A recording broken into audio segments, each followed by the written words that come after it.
right. I know we lost a few that had to leave early today. We'll talk just briefly about winter forage management, and then we're going to dive into what I call the nuts and bolts presentation here. So there's multiple strategies for winter management of our livestock. Certainly one is winter bale grazing. I'll talk a little bit about that. You can do it no matter where you're located in North America. You can bale graze and bale graze very successfully. Whether you're up north and you freeze and you stay frozen all winter, or you're down south like we are and you can get wet and muddy or whatever, you can still bale graze, but you got to do it very strategically. I actually like bale grazing in the up north in the winter with a lot of our clients because the ground does freeze and you don't have mud problems at all, until spring thaw.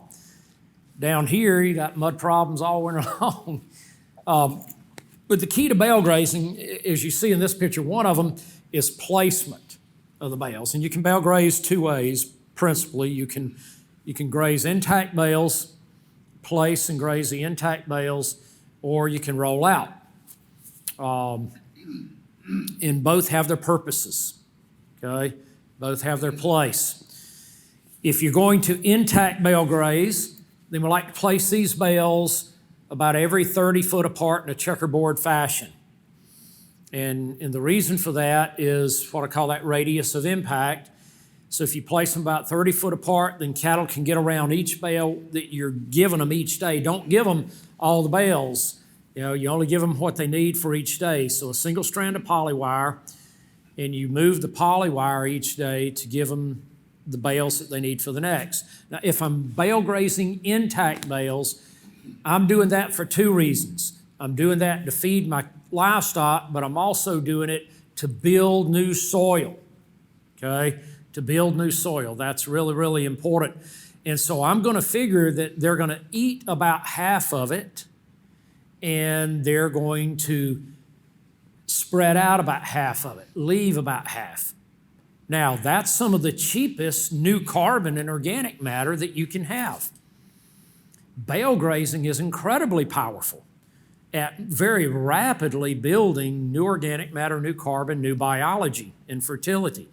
So I really like to use it and plan out each year, okay, where do I need to make some good improvement? That's where I'm going to bale graze that next winter. And what we'll do, we've got that pre-planned, we will go when it's still dry in the fall and pre-place those bales so that I don't have to crank and run a tractor every day all through the winter in mud and rut things up with a darn tractor, right? So all I'm doing in the winter is cranking an ATV or UTV and going out there every day and moving a strand of polywire from one row to the next row to the next row. And I use the powers of observation to determine how I need to adjust each day. So did I get the impact that I wanted the day prior? If I didn't, I know that I've either got to give them more bales or less bales the next day. So again, this is where observation becomes critical in making those adjustments. But we have monitored and measured this in a single winter with really good bale grazing. We have effectively added another up to 0.5% organic matter in a single winter using bale grazing. So it can be really, really effective in that regard. So what we'll do, pre-place, and then when we move our polywire every day, we go in and we cut either the wrap or the strings off and remove those because you don't want those on them when you're bale grazing intact bales. So we just do that on a daily basis. So again, we've pre-placed them when it's dry. You never have to crank a tractor in the wintertime. Now, we also... Do you stop your rotations whenever you place the bales in different pastures and stop rotation? Well, what we're doing where we bale graze is, so if we go back to this one, we've pre-placed them, so we're working our way through the bale grazing period through that area, okay, through the winter, and getting that impact there. You got polywire Yeah, there's poly wire strategically placed between bales and all of that, so they can only have access to so many each day. So you did say there's a reason why to unroll them. And I'm gonna get to that. Exactly. So in this one, we can also do a lot of stockpile grazing for the winter. And we do that, so our strategy, like right now at our farm in Alabama, we pre-place bales in the fall, and we know where we're gonna bale graze, but we haven't even gotten there because we're grazing stockpile. And we're just gonna keep grazing stockpile until it either gets very wet and we need to get off an area where we've got stockpile and it dry out some and get on the bales or whatever. So we strategically use that. But first and foremost, I'm gonna rely on stockpile to graze in the winter because that's the easiest and that's the most effective, and I don't, have to even have baled hay to do that. So I'm gonna stockpile graze as much as I can, either perennial or annual stockpile. Now, one of the things that we have found, what you're seeing in those two pictures on the top left, are cows grazing summer annual stockpile in the winter. So we have found that you can retain a really high degree of quality, and I'm going to show you that in a minute, but a really high degree of quality in that summer annual stockpile to be able to graze in the winter. So that's part of what we do. And then, of course, like right now, we're on a lot of fescue stockpile, as well as a bunch of other stuff that's mixed in with the fescue. But we're grazing a lot of fescue stockpile for the winter right now. Now here, this is on that picture was taken quite a few years ago, but when we first bought one of our farms, it was really run down, beat up, and so one of the things that we did to, as rapidly as possible, build organic matter and biology was bale graze. And so this is on that farm, this is in Mississippi, and we just, again, pre-placed the bales, and the land was pretty degraded, pretty beat up, and we did a lot of winter bale grazing to rapidly build organic matter and carbon and biology there. You can see the poly wire running here. Look at the stock density of the cattle. Okay, we had 1 million pounds plus stock density every day that we moved them that winter bale grazing. So that 1 million pounds per acre of stock density coupled with the bale grazing and spreading hay out and all of that, what an incredible difference it made in one winter. That next spring and growing season, where we did that, it just exploded. We had tremendous biomass production there for the active growing season. This is in Nova Scotia, some of our clients there. In bale grazing in Nova Scotia, again, the same concept. You see a single strand of polywire right in front of those bales right here, so they're grazing these. This is the kind of aftermath that we're after. Okay, that's what we aim to leave behind. That hay spread out nice and neat like that, and you see all of those manure pats all over there, right? So that's tremendous fertility that they've just applied. So that's what we're after. And then when that snow melts in the spring, man, that fertility is unbelievable. Yes, sir. Where you had that spring explosion, was it with seed already there? Or did you put some seed down? Nope, no seed, just latent seed bank. And of course, you'll get some seed contribution from whatever hay you're using as well, right?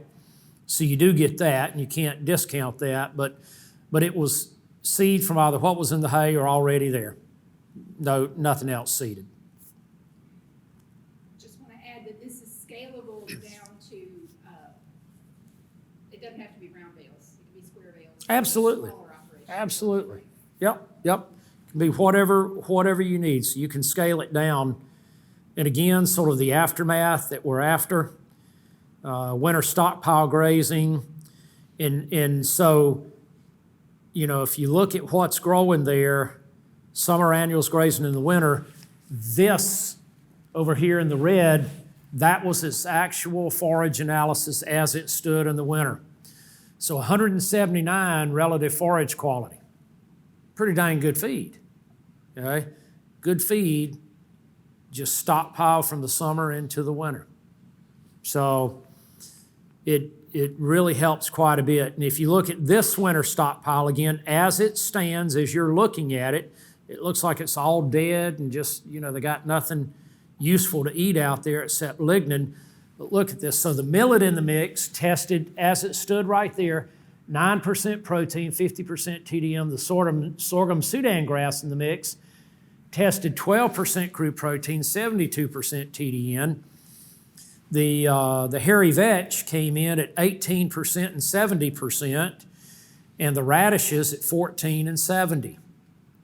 So really good winter feed, all through the winter with that summer annual stockpile. All right, so I'm going to transition here to what we call the nuts and bolts. You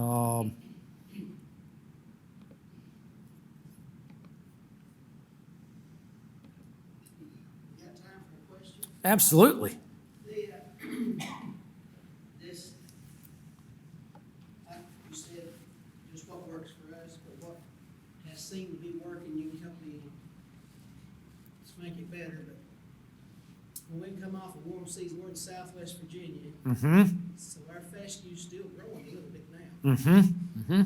So when we come off our warm seasons, we start feeding hay in September. That'll get all you neighbors to talk. Yep. When you got all this fescue growing. But anyway, we stop feeding bales right about now. And then we turn them in on that stockpile fescue for the rest of the winter. We figure our fescue's still growing some.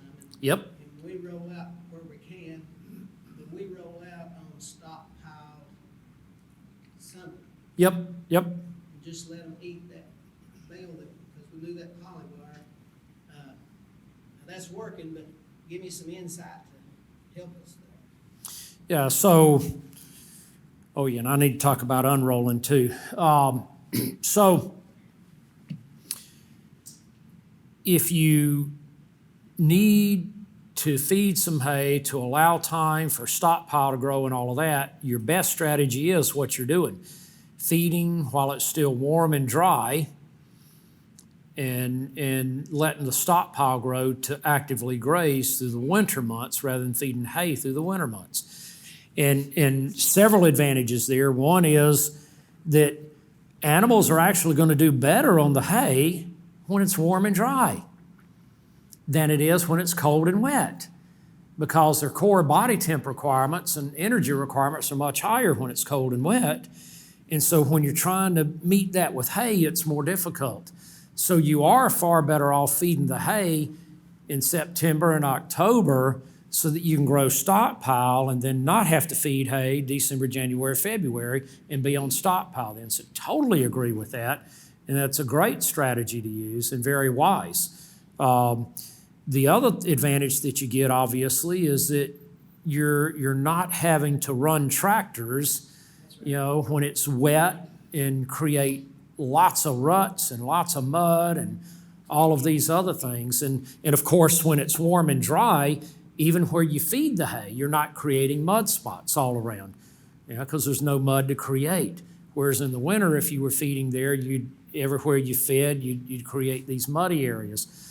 So you've got a lot of advantages there in that regard. So it's a smart strategy, and it's a strategy to definitely use. Well, do you see an upside down to that if you help? But all the forage samples that we pulled in February, all that feed value on that fescue is much higher than what we're feeding in our hay, fescue hay. Nobody feeds fescue hay but us, I guess. But anyway, it's it's poor quality. Yes. We never get it up right. Yep. Yep. We do a horrible job. It's bad. But when when we feed it on top of that stockpile, they'll consume it and whatever values to it, it's not much, but they're searching to get into other stuff. But anyway, if there's some negative there, just throw it at me. No, there really isn't.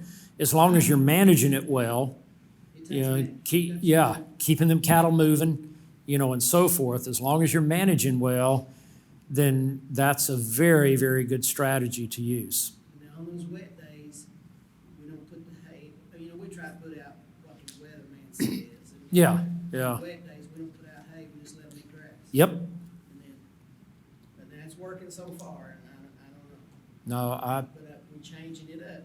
We do some disruptive. yep.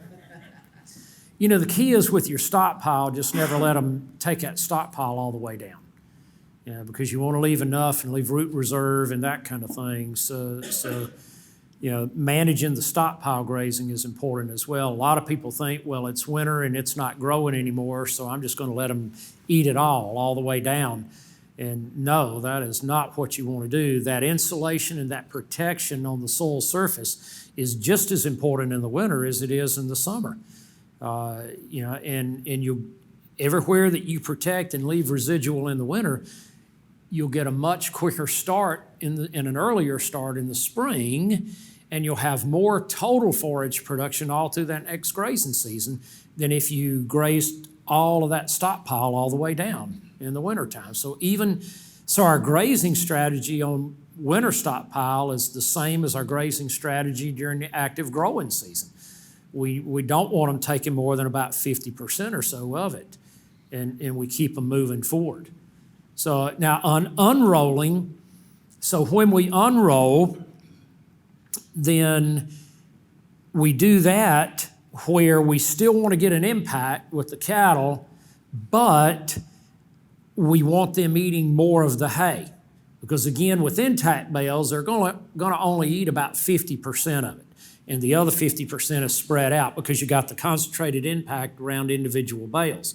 When you unroll, on either side of that, cattle can line up, and so they can physically eat a lot more of the hay that you unroll. So instead of eating 50%, they can eat 80%.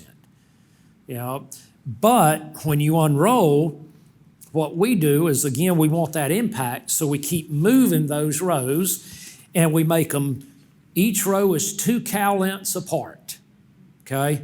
2 cow lengths apart. So we got here, and you got cows on either side, and you go 2 cow lengths over here and unroll the next row. And we just keep moving that across the landscape, you know, as we're doing that, so that we have a nice, even impact the entire time on that. Now, what we like to do, though, is not use a tractor. We have unrollers that work on a UTV or ATV, okay? So instead of having to have that big old tractor, heavy tractor out there, we can have a much lighter impact, and we just you know, bring the unroller out with a UTV, ATV, hook into the bale, and roll it right out like that. So you're not mudding up and rutting up everything with a tractor, even unrolling. So I would highly recommend that. There are bale unrollers that are made for UTVs, you know, that are just a lot, and they're highly effective. We love ours. I mean, they're super efficient and effective, very simple, and they do a fabulous job of just rolling that hay right out. Okay, so as we get into what I call the nuts and bolts of adaptive grazing, if your livestock have not been trained to polywire adequately, or if you're bringing a new group in that hasn't been exposed and trained, then you need to have a training pasture. And we've used this over and over, so I'm going to show you what we use. And we have found this to be effective at training any species. And we've used it even for bison and all of that, and been able to very effectively train up bison with this type of scenario. So what you're looking at here is you want a good perimeter fence in your training pasture, wherever you're going to initially put them. You want a really good perimeter fence that they're not going to test. So like high tensile woven wire or something like that. okay? And then what we do is we come in just on the inside of it, and we tend to use offset brackets and put a single strand of high tensile wire on the inside of the perimeter. And that high tensile, it does two things. Of course, it's electrified, but what it does is it, first of all, further helps keep them off the perimeter fence, but it's also our feeder for the training for the polywire. Now, when we introduce them into the training pasture, we make sure our water and any feedstuffs, hay or whatever, is located on that perimeter, not in the center of the pasture, of the field, but on the perimeter. Two reasons for that. Number one, when you introduce animals to a new pasture, what's the first thing they do? Run the perimeter. They want to know their boundaries. So they run into their water, they discover immediately where their water and feed source is, but I also want to keep them on that perimeter for the training purpose. So then we come out at intervals, about 20 foot out, and drive in a bigger fiber post or composite post out there and run a 20-foot strand of polywire, single strand. Now, I want it hot, okay? I want it at least 10 kilovolts, okay? I want it to where they definitely feel it when they touch it. So 10 plus kilovolts is what we like these to be. And what'll happen inevitably if they've never been trained, and we do these at intervals around the perimeter of the training pasture. We set up multiple ones of those. And as they move around, they're going to hit them, and initially they may even run through it. And that's okay. I can just put it right back up. It's just a strand of polywire. So they may hit it and run through it, but what they know is that when they got there, and even if they hit it and ran through it, something bit them. You know, they don't know yet what really bit them, and they're a little confused by it. But they know when they got to that spot, something bit them. And so when we put it back up, though, I tie forestry flagging to it at intervals. Now, that's for two purposes. One is to make it just a little more visible to them, but the other is, on the second go-round, but the other is that'll sort of flutter in the breeze a little bit, and that attracts them. All animals are curious, and they'll walk up to it and stick their nose or tongue out, right? Pow! Now they know what bit them. They're like, boy, that little white strand critter there, he bites hard. I'm going to avoid him. And so what you then notice is that as they move around the perimeter, they come up and they turn and walk around. That's exactly what you want them doing. And now you know, okay, they're respecting it. So once they no longer run through or compromise these, then we push them to one half of the training pasture and put a polywire strand all the way across. And when they don't compromise that at all, they're broke. And they're ready to turn out and to be managed under polywire daily. Typically, this only takes at best 2 to 3 days. And they're fully trained. So it's a quick, easy process. And again, we've done some pretty flighty cattle this way, barn run stuff and all of that. And we've done bison this way. And if you can train bison up like this, you can train anything else up. So that's it. Training paddock, super efficient, easy, highly, highly effective. Okay, so let's talk about how we determine how big to build a paddock. So I talked all morning about we need to move them, and we put them on fresh paddocks daily and all of that. But how in the world do we know what size to build a paddock? You know, so this is it. So we have to, and by the way, I very willingly share all these slides and everything, so no problem there, but we have to measure and calculate the amount of forage density and height that is there. And I'll talk about that in just a moment. But let's assume we went out into our pastures and we measured, and we estimate that we have a total of 1,500 pounds of forage dry matter available per acre. But I don't want them eating all 1,500 pounds, because then I'm down to, the dirt. So at the most, I want them eating only 50% of what's available in any one grazing event. So if I got 1,500 total pounds, but I want them eating no more than 50%, then I've got 750 pounds of dry matter available per acre on a daily move every 24 hours. So that tells me how many total pounds of livestock I can feed per day on that acre. Now, with this, the main thing that we're looking at to determine how much forage dry matter we have is the height times the density of the stand. Okay? The height times the density of the stand. So the height in inches, and then the density. Is it excellent, good, fair, poor, whatever? So we use a grazing stick, like an NRCS grazing stick, or you can even use a yardstick, but a grazing stick's just 3 foot long, like a yardstick, but it's square instead of flat.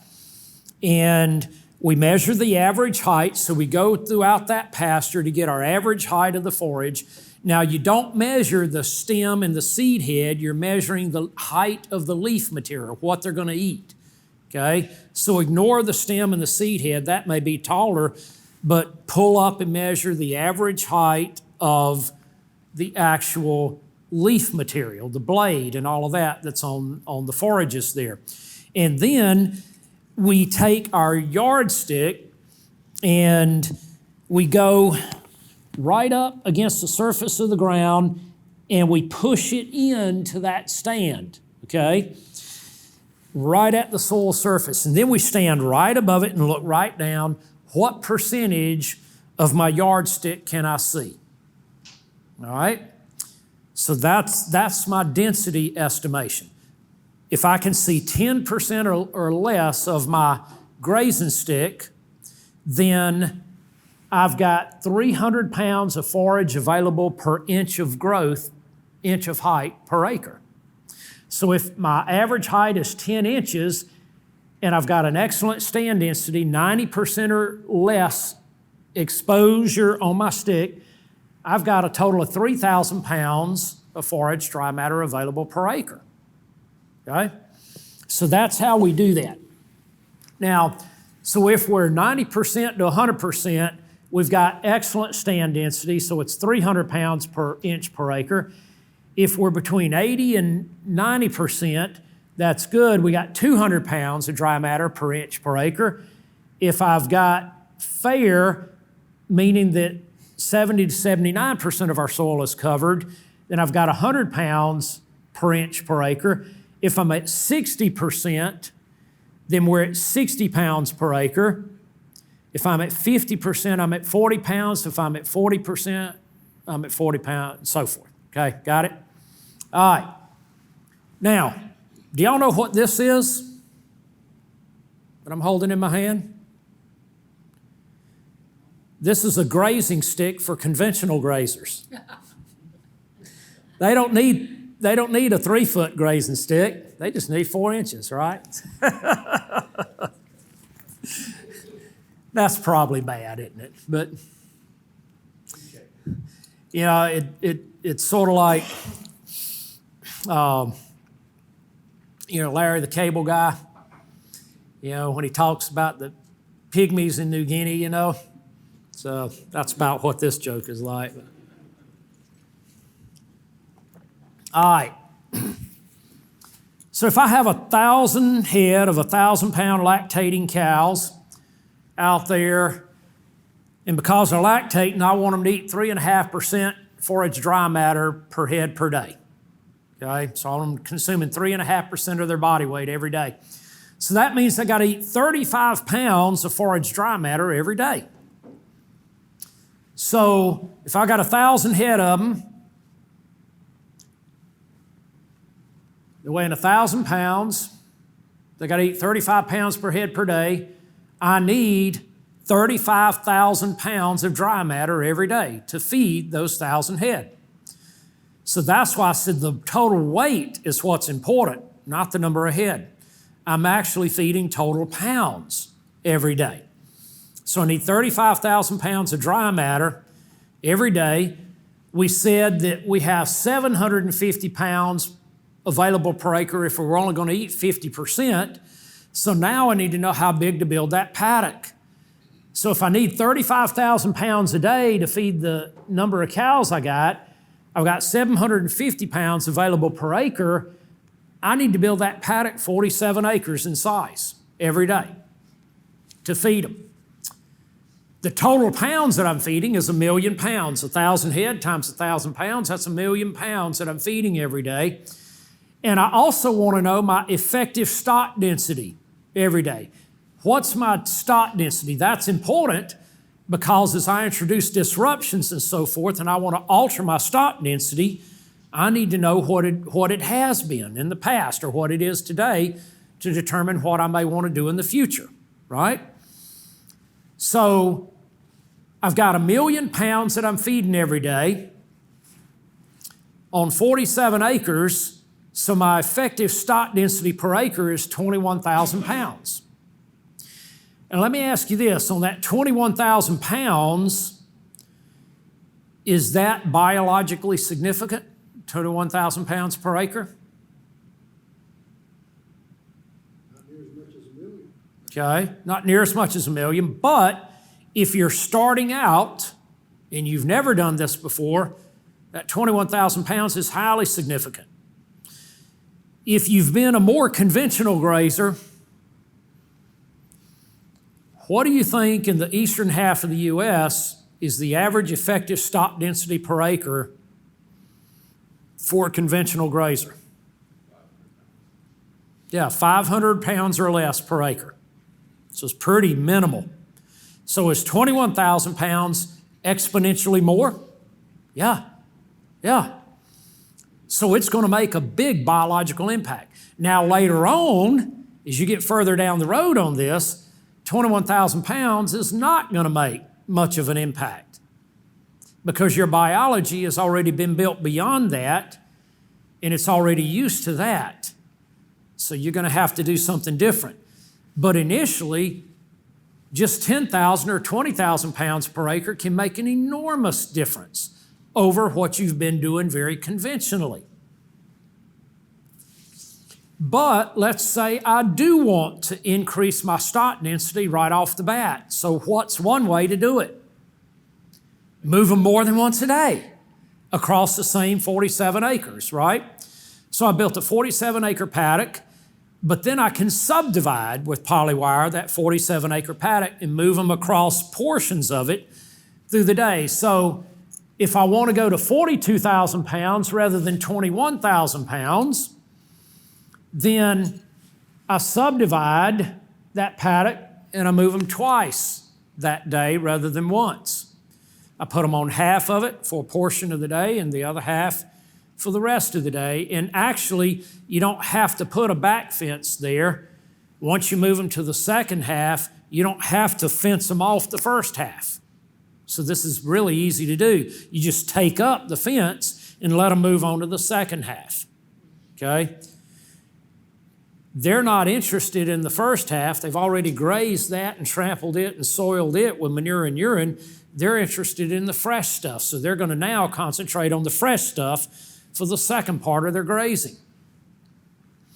If I want over 200,000 pounds of stock density per acre impact, I got to move them 10 times.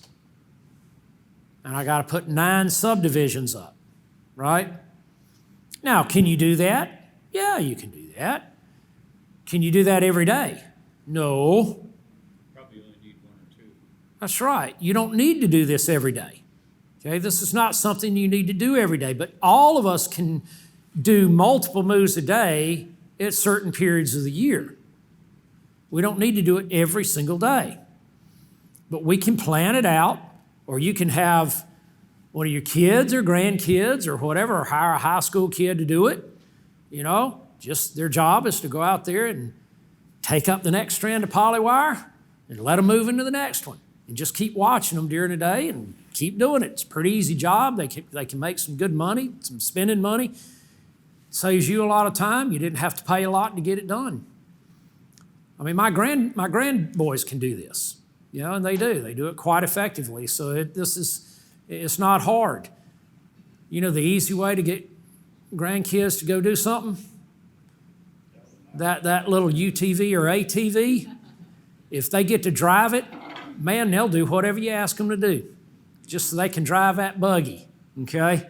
So, you give them the right incentive, they'll move polywire and move livestock. Now, let's take a look as you build biology and you build diversity and you start growing more biomass on the same acre, let's take a look at what kind of difference that makes. So as you build more biomass, so let's say we got the same number of cows, same average weight, they still need 35 pounds per head per day dry matter, we're still assuming 1 move per day, okay? Pasture 1 is only growing 1,500 pounds of available dry matter per acre, so we only got the same 750 pounds available. So again, that means that I can only run 21 head per acre per day with that stock density of 21,000 pounds per acre, right? But let's assume that we've really done a good job in building diversity and biology, and now that pasture is producing 3,000 pounds of dry matter rather than 1,500 pounds. So now I can run 42 head per acre per day rather than 21, and my effective stock density is just doubled to 42,000 pounds per acre. Same impact, double the impact on the same acre just because I'm growing more biomass. So your stock density per acre automatically increases as you grow more biomass. That's the beautiful thing about this. The system feeds itself. The system feeds itself. Okay, so this is a portion of our Mississippi farm, and I'm going to use it for illustration purposes about how we do this. So we have, we've got ponds in different locations, and we've built ramps, watering ramps on those ponds, and I'll show you some pictures of that so you can see them. And then we got water troughs located at different places. And the water troughs we feed 2 ways. One is we put in, and I'll show this in a minute too, but we put in, anywhere we put in water line, we also put in risers about every 500 to 600 foot, okay? So if I'm gonna sink a water line, I'm gonna absolutely put in risers every 500 to 600 foot. Why would I not? Why do I wanna run a water line thousands of feet and only have one watering point over those thousands of feet? That doesn't make any sense. When I can pop up risers, boom, boom, boom, boom, with quick couplers all over the place and have a whole bunch of watering points, okay? Then I'm far more effective in my grazing, in my ability to move around the water. So, but we also have pushed pipe through our levees on our ponds, and we gravity flow some of it to remote troughs from the ponds. So we take advantage. We take solar pumps out of some ponds where we can't gravity flow, and we'll pump out of the ponds into troughs in other locations, just using solar pumps. And that solar pump is portable. I can pick it up and move it to different locations, and I can pump out of a creek, I can pump out of a river, I can pump out of a pond. So there's a whole bunch of different ways that I can be effective in getting water to my livestock wherever I need to get it to them at. So if you look at the top here, what you'll notice is there's several things we take into account.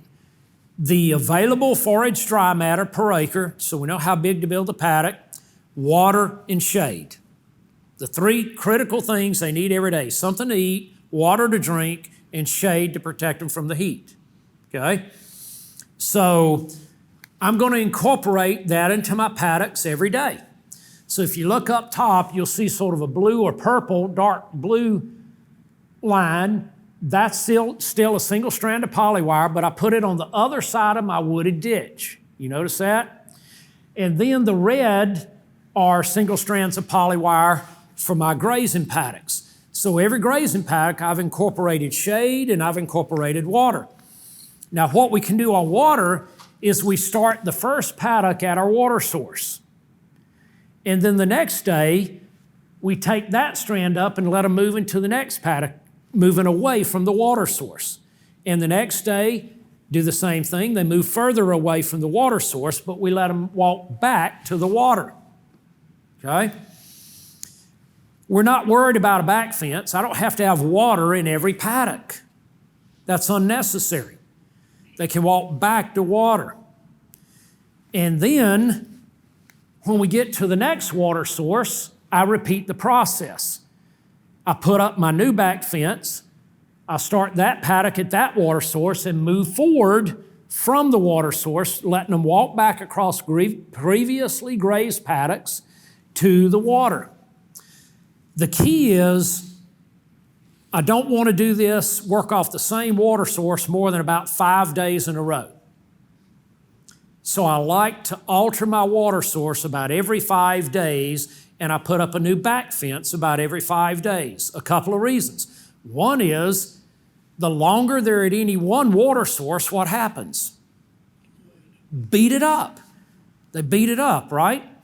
And then secondly, after about 5 days, you're getting all the new growth, and they'll want to come back and nip off that new growth. So I don't want that to happen. So about every 5 days, we put up a new back fence and just let them keep moving, away from the water source and so forth. All right. Now, to make faster progress, here are some of the things that we implement. We do what are called high-density, low-density paddocks, and a paddock within a paddock, and then stock-density pulsing. So let's take a look at what that looks like, okay? High density, low density. Now remember, one of the ways that we can get a much higher density impact is to move them multiple times a day, 6, 8, 10 times a day. But if I don't want to do that, can I still have at least one ultra high density impact every day that is feasible from a labor standpoint, not cost me a bunch of time, and then a lower density impact in the same day? Yes, using what we call high density, low density paddocks. So the red line here and the red line above it is the paddock for the day. But then you see a blue line below that and a much narrower, smaller paddock, right? So I built a long, narrow, rectangular paddock because why? Why don't I build that square? That's going to be my high density paddock. I'm going to turn them into that one. I'm going to not roll up that top strand, the red strand there. I'm just going to peel it back about 20 foot or so, and I'm going to let my cattle funnel in around me like this into that high density paddock, and they're going to come in, enter at one end, and walk down the length of it because that's what they want to do. They want to explore, and by the time the last one makes it in, back out and hooking it back up. So they're confined to that high density paddock, and they can't get into the rest of the paddock yet, okay? But I could make that square instead. Why do I make it long and rectangular rather than square? It's the same acreage. If I made them both the same total number of acres that I'm including in a high density paddock, why do I make it long and narrow versus square? Okay, hoof action and trample impact, because one of the things I'm trying to do is get a high degree of trample in that paddock on the forages growing there. I also want a pretty even hoof impact and biological shedding as they shed biology from their saliva, their hair coat, and I want even distribution of the manure and urine across. If it's long and narrow, what are they going to do?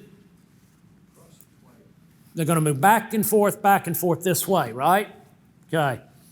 If it's square, the exact same acreage, exact same stock density, what are they going to do? come in and just sort of meander around, okay? They'll make one loop around like this, and then they'll sort of meander.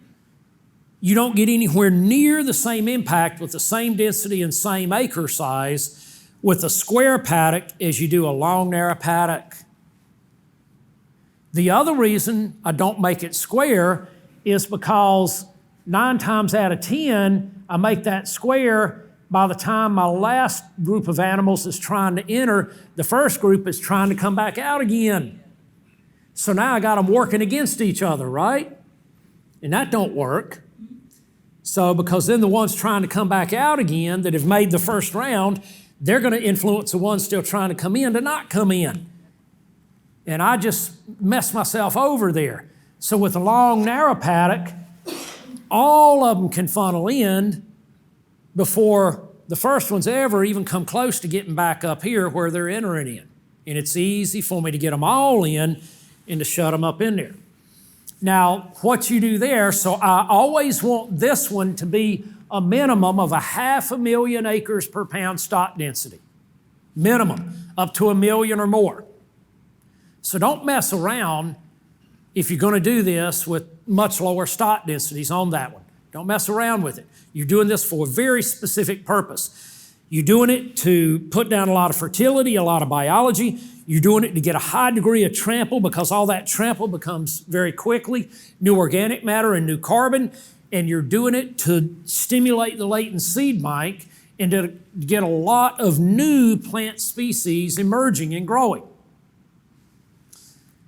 So don't play around with it. Be serious. As one of my partners in Understanding Ag, Shane New, says, be intentional rather than intentional-ish. Okay? So be intentional in what you're doing when you do this. And you just sit there and watch them. So observe, observe, observe. Don't leave them. Just sit there and watch them.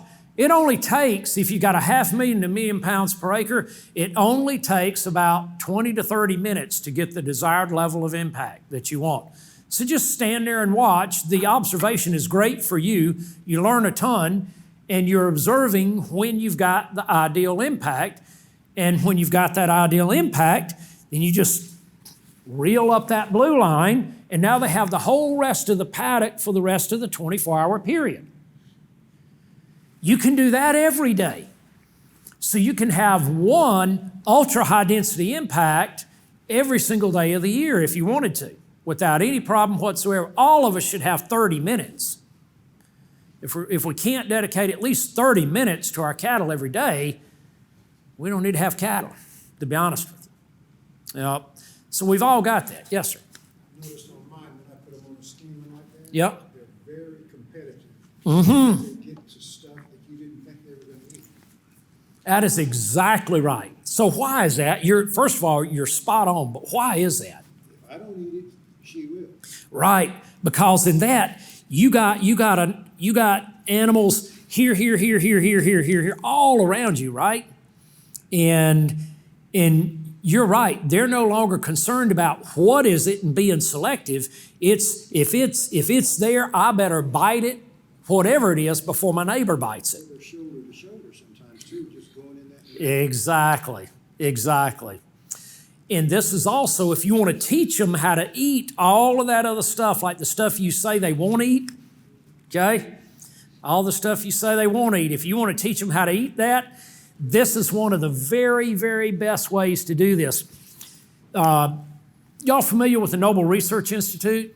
They had a big group here this week in Ardmore, Oklahoma. Anyway, Noble Research Institute's been around for decades, but they have made the distinct decision to transition their entire institute to regenerative agriculture. Bold move. I was amazed at the guts that it took as an institute to do that. So anyway, they hired us, Understanding Ag, to come in, and we trained this year their entire staff, everybody from their CEO to all their CFO, CEO, to their boots on the ground ranch hands. All their PhD scientists, all of them were required to go through a week-long training, boots on the ground, get your hands dirty training in regenerative agriculture. So we did that over the period of 8 weeks, splitting them up into groups over a period of 8 weeks. They have 300 people there. And one of the things that we did every training period was this, okay? We taught them how to calculate paddock size and do high density, low density, all of those types of things. Well, I still remember one of those training sessions that we had with them. They had a completely naive set of heifers that had been grazed conventionally, had never been put under density before in their life, okay? And these were bred heifers, so they were averaging, I don't know, probably 18, 20 months of age, had never been put under this kind of management in their life. And so we put them in and brought them into an area on one of their ranches that had, we made the high density, low density paddock. Included in that, it had a bunch of thistle, a bunch of blackberry, and a bunch of buckbrush. Now, 90+% of their folks, we asked them, what are these heifers going to eat when we turn them in here? And 90+% of them said, well, they're going to pick around and eat this grass here, that clover there, and they're going to leave that thistle and that buckbrush and that blackberry alone. They're not going to touch that. We said, really? No, sir. They will not touch that. They've never eaten that. We've never seen them eat. They won't eat that. Okay? That's exactly what they told us. They won't eat that. Cattle do not eat that. Guess what them heifers did the very first time they were put on it? But because we had them in a long, narrow paddock, they ate every bit of that. They ate the thistle, they ate the buckbrush, they ate the blackberry. And this was sort of mature blackberry, a lot of thorns, everything. They ate it. They couldn't believe it. Then the next day, we went back and observed, and we turned them into a paddock without the high density portion, and it had some of all of that, the thistle and everything else in it.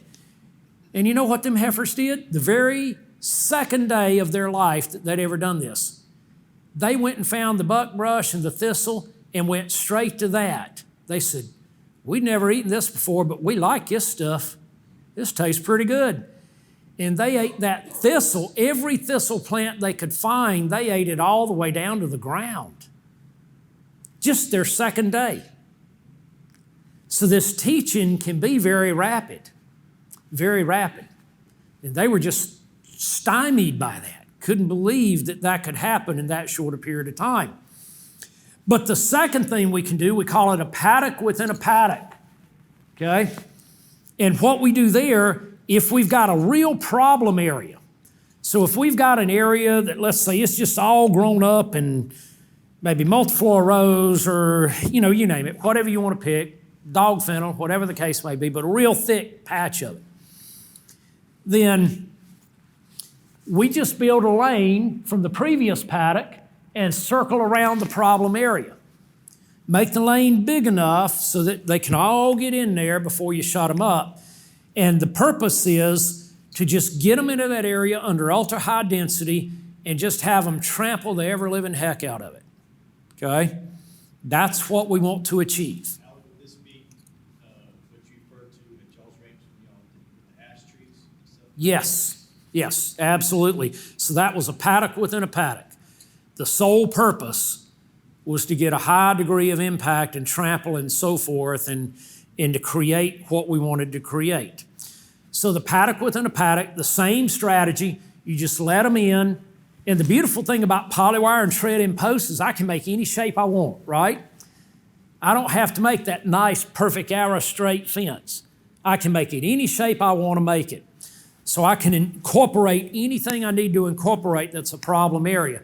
But again, here, you want ultra high density, preferably close to 1 million pounds per acre. And again, it only takes 30 minutes or so. You just stand there and watch them. When you get a really good trample on that problem area, it can be a big patch of blackberry or whatever. And when they just trample it like crazy, you reel that up and they have the whole rest of the paddock for the rest of the day. So they're good. And the beautiful thing is they're only there 30 minutes. I don't have to worry about shade or water. It's only 30 minutes. So none of the rest of it matters. They get shade and the water the whole rest of the 24-hour period. So those strategies really, really work to rapidly build new organic matter, new carbon, new biology, and almost inevitably the next year where you did this, okay, that's where you really see the big difference is the next year.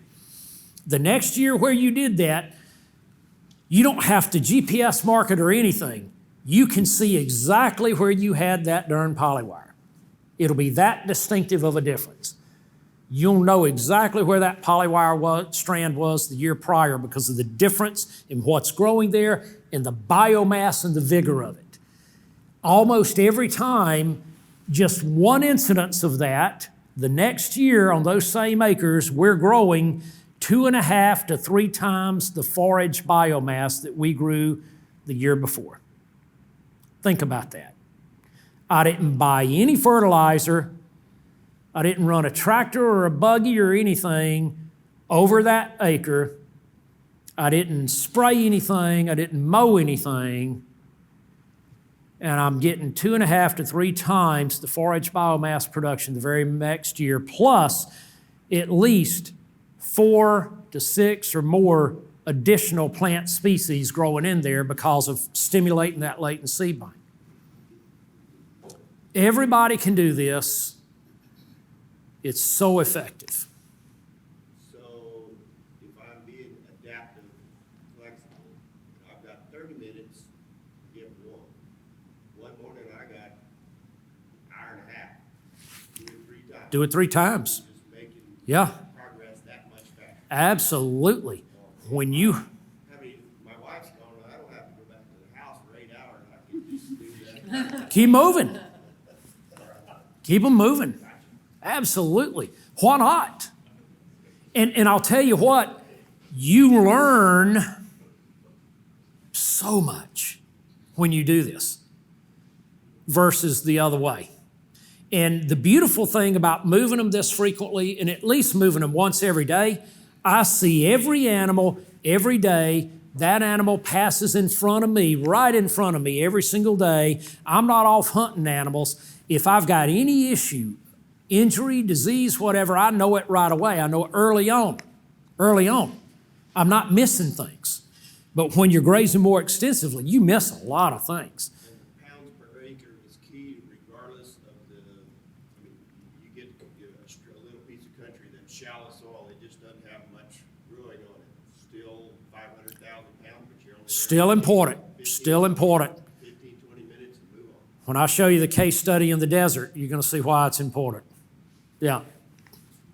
Are you specifying any time of day when you, so say with the bricks factory, do you see an increase?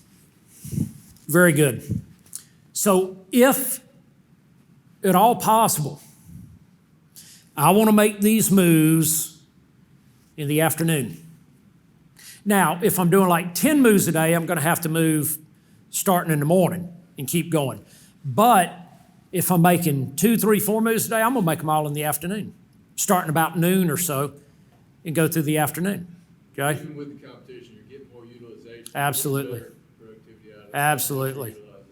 Because I want to take advantage of the high bricks. When are they going to eat the most? Every time they're moved. They're going to tank up every time they're moved. Now, we just ate lunch, right? And many of you may feel like you're full or whatever, but you know, if somebody fired up a grill right out there and threw some ribeye steaks on it and you started smelling that aroma, you might all of a sudden, even though you feel full right now, you might all of a sudden get hungry again, be ready to eat again. Your animals are the same way. That stimulatory effect of that fresh forage is too much for them. And even though they just tanked up in the first paddock, and that's an hour later, they're going to go tank up again. Guaranteed. Question. In your dry matter calculation, do you take into account the moisture of the grass or not? No, because that's taken account with the height and the density and all of that, and not measuring stalk and stem, just leaf and blade material. Yeah. Yes, sir. What's the max in the ruminant? What is the max for the ruminant? Okay. How much can What they? do we max out at? Yeah. You know, like a mature cow, you know, in dry matter, it's going to be difficult for her to eat more than at a max about 40 pounds per day. Okay. I was more headed toward time. Oh, time? Ideally, what you want for them to function best physiologically and metabolically is eating no more than a third of the day, actively eating, digesting about a third of the day, resting about a third. So 8 hours, 8 hours, 8 hours, right? So you really don't want them physically eating much more than 8 hours a day. You want to make sure they're getting enough in a concentrated time period that they can spend more time in digestion and rest. And even in the summer, the heat of the summer, we like to move them all in the afternoon rather than the morning because they're actually cooler throughout the whole 24-hour period if they're eating in the afternoon versus the morning. And here's why. When is the core body temperature the highest? When they're eating or when they're digesting? When they're digesting. So if you're moving them in the morning in the summer, like a lot of people think, I got to move them in the morning to get them out of the heat in the afternoon. And they move them in the morning, but then they're digesting all afternoon. Their core body temp's the highest. They're suffering more. Okay? It's far better to graze them in the heat of the day in the summer. And then at night, when that sun goes down and you got a little relief, their core body temp is the highest. How are you mitigating, so if you're making, you have the ability to make 1 or 2 moves a day into new pasture, now you're trying to focus on doing that in the afternoon or late afternoons, whatever it is, how are you mitigating against overuse of the paddock they're sitting on prior to? Because you're calculating what they need for a 24-hour period, and you're not putting up a back fence. So once they've grazed, they can just relax across the whole paddock. So you're counting on filling them up because you're Absolutely. what they need every day. Absolutely.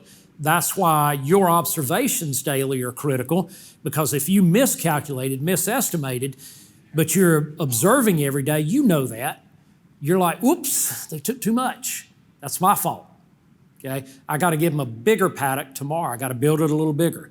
So another thing about moving every day is you can make adjustments until you get it right. You get it down pat. And it doesn't take but a few days to get it exactly right.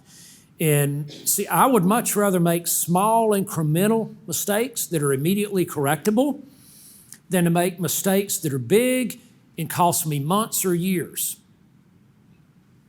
So by moving them every day, if I make a mistake, so what? I can observe it and immediately correct it the next day, and I've impacted only a very small amount of my total acres with that mistake. Everything about this makes sense. The mistake being possibly overgrazing. Right, exactly. All right, so the time of day that you move, we've talked about that. Afternoon, take advantage of higher bricks. Okay, why not? Don't give up pounds per day because you want to move them in the morning. And the stage of maturity of your forages, we talked about that just before lunch. Remember that sweet spot that I showed you, right? Okay, so mid-stage or so maturity, not highly vegetative. We've been taught that too, haven't we? Keep all them forages highly vegetative. Never let a seed head come out and all of this. No, absolutely wrong. They're consuming way too much protein and way too little energy. And you know what that manifests itself in? Disease, disorders, pink eye, foot rot, all kinds of stuff. Do you know that most pink eye outbreaks, what is the cause of the majority of pink eye outbreaks in herds? What do you think it is? Irritation, eye, I mean, why? Well, the fly is the vector that carries the Moraxella bovis, the causative organism, from animal to animal. But the fly is not causing the pink eye. They're just the vector. What is the real cause? What do we often, now what you said earlier is what is often said, even by veterinarians, okay? Seed heads. Seed heads are irritating the eyes and we're causing pink eye. You got to go out there and mow all those seed heads. No, seed heads do not cause pink eye. No, mature grass does not cause pink eye. Otherwise, we would have had a whole bunch of, bison can get pink eye. Did you know that? They get pink eye. We would have had a whole bunch of blind bison, and our wolves and our lions would have had a feast. And then we would have had no bison, okay? Bison were grazing stuff like this. Lots of maturity, lots of seed heads over and over and over again, and they weren't breaking out in pink eye. That's not what causes you during pink eye, folks. What causes you pink eye started 50 to 60 days prior when you had nice, lush, high-protein forages they were on, and they were squirting out the rear end, okay? That's how you know you got too much protein. They're squirting out the rear end.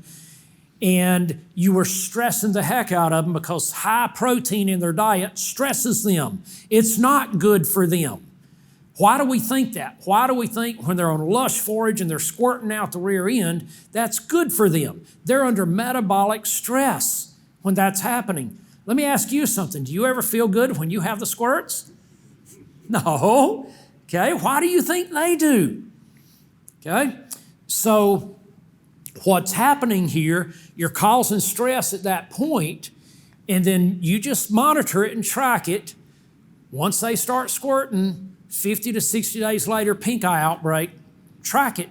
But then why do we think it's seed heads? Because 50 to 60 days later, that same forage that was vegetative 50 days earlier now has a bunch of seed heads, right? And we think it's an immediate cause and effect. It's not. It was caused 2 months ago. 2 months ago. Same thing with foot rot. That's why dairies have a lot of these problems, because they've been told over and over, you gotta graze when it's highly vegetative. No, way too much protein. When we transition dairies to grazing mid-stage maturity forages, their somatic cell count drops like crazy. Their MUNS gets a lot better. Their eye problems and foot problems go away, and their milk components go way up. You may be able to talk about this later, but so that's kind of antithetical to the, if you're trying to manage fisting. So we're trying to stay away from these seed heads, so how does that factor in? Okay. Do you want just fescue, or do you want diversity? Okay. Okay, so see, that question, though, is critically important to the answer I'm going to give you. That's for all of us recovering. Do what?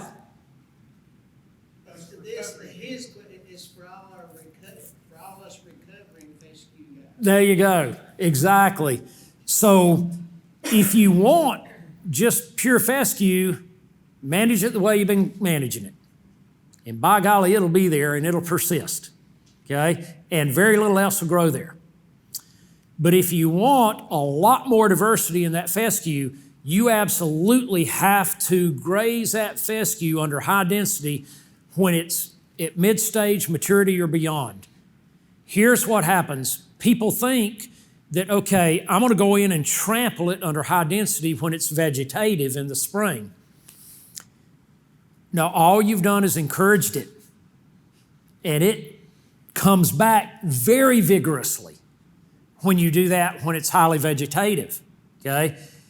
And nothing else will grow there, hardly. You got to let it get up to mid-stage maturity. You got some seed heads, all of that, and then go in and hammer the ever-living heck out of it. At that stage, you're now damaging it. You're setting it back severely, which is exactly what you want to do. You can't set it back severely when it's highly vegetative. It won't happen. You got to let it get up to that more mature stage. That sets it back. Then you let it have a good long rest period, and the next year you'll have a lot more stuff coming up in there. It'll be a totally different field. We've done it over and over and over again, but it's timing. You got to hit it. Reed canary grass, smooth brome, all of those things that are similar like that, Bermuda grass, right timing to hit them to get diversity. All of them, mid-stage maturity or a little beyond. If you hit them there under ultra high density and give them a good long, now the rest period is just as critical as letting it get up to that stage of maturity, okay? If you come back too soon, and you'll be tempted to because you'll get good regrowth, but if you come back too soon, all the new stuff, the diversity that you're trying to build in there, then gets grazed right out because you haven't given it time to establish a full, deep root system. And it gets grazed right back out again, and you never knew that it was even there. So it sounds like it's okay to err on too mature. Yes, Because you'll have to, because there's no way I could. yes, raise- I don't have enough animals to raise. right. And you can't do your whole farm in 1 year because you still got to have enough grass to graze at the stage you're at and all of that. You got to do this in stages. So you got to pick a certain area of your farm this year or next year now, we're in December, but next year now, and then say, okay, I'm going to start here on this fescue in 22, and I'm going to let these acres alone until June, right? And I'm going to let that stuff just grow and grow and grow. And then I'm going to come in here under ultra high density, and then I'm off of that, and I'm not going to touch it again. Is that a reasonable way to introduce native seeds into that system, so can you come back behind that after you're? You can, but also what we have found is that over time, the native species will come on their own. They're still there. They're all still there in your seed bank. But if I want. But if you want them earlier, you can seed them then. But again, don't go back on it that year or you'll have made a critical mistake. That's why you pick X number of acres that you can do that way for that year. And then you do more the next year, okay? Just broadcast that and then maybe give them a day to tackle that in and. Yep, absolutely. Now, the other thing, though, is that once you get your native species growing in there, it's critically important the next year to let them go to seed head, okay? Please do that, guys. Let them get mature and go to seed. And then graze it. And you want your cows eating that seed and then transporting it to other areas of your farm and their manure. That manure pad is a perfect germination petri dish. So that's a quick way to continue to spread that new seed around your farm. But you're not going to do it if you don't let the new stuff go to seed. So those things, because I don't completely eliminate fescue because I don't have to fall apart and I sell it to fescue customers. So they can go. So we've got a lot of fescue where we are. But now we got lots and lots of diversity. And here's what happens. And it's happening right now as we speak. In the summertime, we've got tons of C4s, warm seasons, coming up in the fescue and dominating. And you hardly even in the summer, you hardly even know the fescue's there. And we're grazing all of this other stuff. And then when we get into the fall, those warm seasons diminish and the fescue starts to explode. And we're on that fescue stockpile right now. See, I want to integrate all that. In other words, instead of having warm seasons here and cool seasons here, I want them to coexist. That's exactly how our farm is. It all coexists in the same fields. We don't have summer fields and winter fields. We have integrated fields because we now have the diversity. And the fescue will come out and express itself in the fall and winter, in spring, And then the warm seasons will take over and dominate in the summer. It really does work that way. It can work that way, even though we're told it doesn't, and you can't do that. But it's all about the timing and the rest period. The reason people aren't achieving that,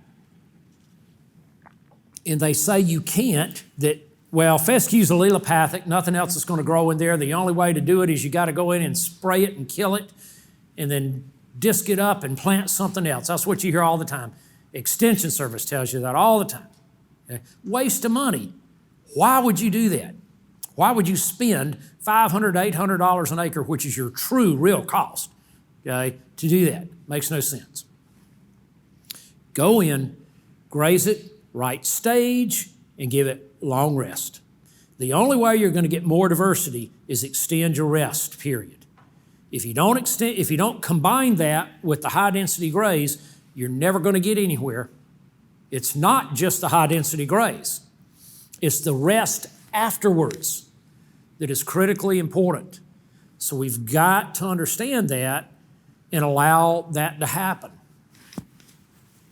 Similar situation, but so say deep South Texas, Mm-hmm. dealing with buffalo grass. Yep, yeah. All right. Heavy growth form, summer, plant variety, puts on a lot of forage, you can hit it, come back around, hit it again, keep growing. Even if it gets moisture in late summer, you get a good growth into the fall. One of my goals when I was working with it was trying to integrate something into it where I could have a higher protein source in the winter when all that grass goes dormant. I could stockpile the grass, but I was trying to integrate something in there that gave me a higher protein source.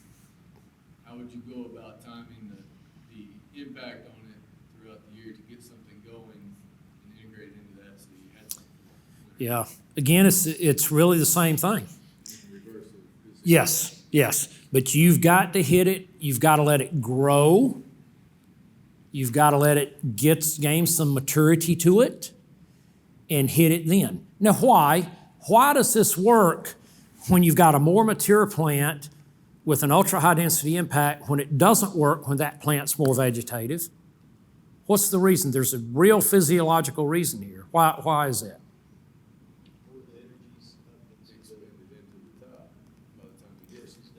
Okay, two things. So that's one of them, okay? The fact that now you've got more energy going into reproduction instead of vegetative. But the second is that when it's reproductive, you've got that lignified stem, right? And that you can crimp that with a hoof. I can't crimp a tender blade with a hoof. So that's why it's so important to let the maturity get there. Even if you have to supplement them while they're on there to do it, it's worth it. It's worth it, okay? So the maturity and the rest, same deal. Doesn't matter, cool or warm, doesn't matter. 1 year rest Yes, sir. Yes, sir. or more? Or more, but at least 1 year. At least 1 year. If you want high level of diversity coming back. The temptation, I promise you, because you see the new growth coming in before that, and the temptation is strong to get right back on it, but do not. You'll set yourself back again if you do that. All right, so continuous grazing. Where's most of the manure and urine deposited? Near water and shade, right? It's all concentrated near water and shade. Even with a typical rotation, it's still mostly concentrated around water and shade. It's not until we move to daily moves that we get much more even distribution of that fertility across every acre. So again, when we look at biological and water infiltration impact, the more frequently we move them, the more all of our biology explodes and expands above and beneath the soil surface, and the far better our soils are able to infiltrate water. So it makes a big difference. If I'm a continuous grazer and my goal is to get one manure pat on every square yard of pasture, it'll take me 27 years to achieve that. 27 years. But if I move them just once a day, it only takes me 1 year to achieve that. Wow. Now, this is doubly important because as a continuous grazer, it took me 27 years to achieve that versus an adaptive grazer, only 1 year. But the other thing is that as an adaptive grazer, in 27 years, I've done it 27 times. So I've applied 27 times more fertility in the 27 years than the continuous grazer. And if I'm moving them more than one time a day, it's magnified above that. Here's the value of the manure in NP and K. We often talk about NPK, NPK. Well, here you go. Okay? So every day per cow, she's dumping out her rear end and her manure, 0.23 pounds of N, 0.15 pounds of P, 0.52 pounds of K. Or on a year, 365 basis, an individual cow is putting back out on the ground 84 N, 54 P, 189 K. Not bad. So if I have 100 cows, I graze them on an acre for a day or a portion of a day. In that one time period, less than a day, I just applied 23, 15, 52. Pretty good. And I didn't write a check. Didn't write a check. If I can hit that same acre 3 times a day, 3 times a year, I just applied 69, 45, 156. We want to watch the manure pats as well. What it looks like is telling us a lot about our grazing management and what they're eating and the nutrition that they're taking in. So if we look at the 2 patties up top, they're pretty much what we consider just right. Okay, when they've got a good balance between protein and energy, and they're doing really well nutritionally, the patty's going to look like that. It's going to be round in shape, about the consistency of a thick pancake batter. It's going to have a dimple on top somewhere, okay? But if you look down here, and here, it's too loose and runny, and they're getting too much protein in their diet. That's when you can start having foot rot and pink eye problems. And then if you look over here, where you got multiple stacked dry layers and it looks dry, they're not getting enough protein or energy. They're getting way too much lignin, too much fiber. It's like all you're feeding them is Metamucil. So up top, the 2 pictures up top is where, so you watch that every day. If the majority of your cows are producing patties that look like those 2 up top every day, you're doing a great job. And they are getting what they need to balance their diet. If only a handful out of the whole herd look like some of these at bottom, that's their fault. And you need to identify those animals and use that as a culling point. They don't know how to balance their own diet, just like some people don't, right? I mean, in Mississippi, we got a lot of buffets, and you see some people go through the buffet and they load up onto the desserts and the carbs, right? So they don't know how to balance their diet. Some of our cows just inherently don't either. And that's a culling point for us. Does that lower right one come with health implications? Yes, they all do. They all do. They're metabolically stressed and they're more susceptible to any pathogen that they may come across. Just weakens their immunity. Exactly. Yes, sir. And with this one, they're going to be dropping body condition quite rapidly as well. So it takes biology to stimulate biology, and they do it multiple ways. The hoof action, the actual action of eating on a plant stimulates biology in the soil, the microbes in the soil. and then the biological shedding from the animals themselves, from their saliva, from their hair coat, from their manure and urine, stimulates the microbes in the soil. So this is important to build the biology in the soil. We talked about this already, protecting soil temperature and all of that. I talked about this earlier. Now here's another thing. One of the reasons we never want to let them take more than 50% is because of root growth stoppage. When we get to that 50% consumption, we only have 2 to 4% root growth stoppage. But look what happens when we go just another 10% to allow them to take 60%. Now you've jumped it way up to 50% root growth stoppage. And when you go above that, look what happens. So what does that mean? That means it takes a lot longer for your plants to recover and your microbes to recover. You actually have microbial die-off, because what do the microbes live in association with? The plant roots. So the fewer roots you have, the fewer microbes you have. Because remember, the plant roots are producing exudates that feed the microbes to stimulate the microbes to then feed the plants. Oops. So if we go back here, again, if we talk about the rule of compounding, think about the rule of compounding we talked about this morning. If we let them take too much, a lot of bad things are happening. We're exposing the surface of the soil to the heat. We get microbial die-off. Soil heats up tremendously, way over 120 degrees plus. Microbial die-off, rapid evaporation. We're losing soil moisture. And then we have root growth stoppage. We've removed all the solar panels of our plants as well. So photosynthetic activity goes down to very low.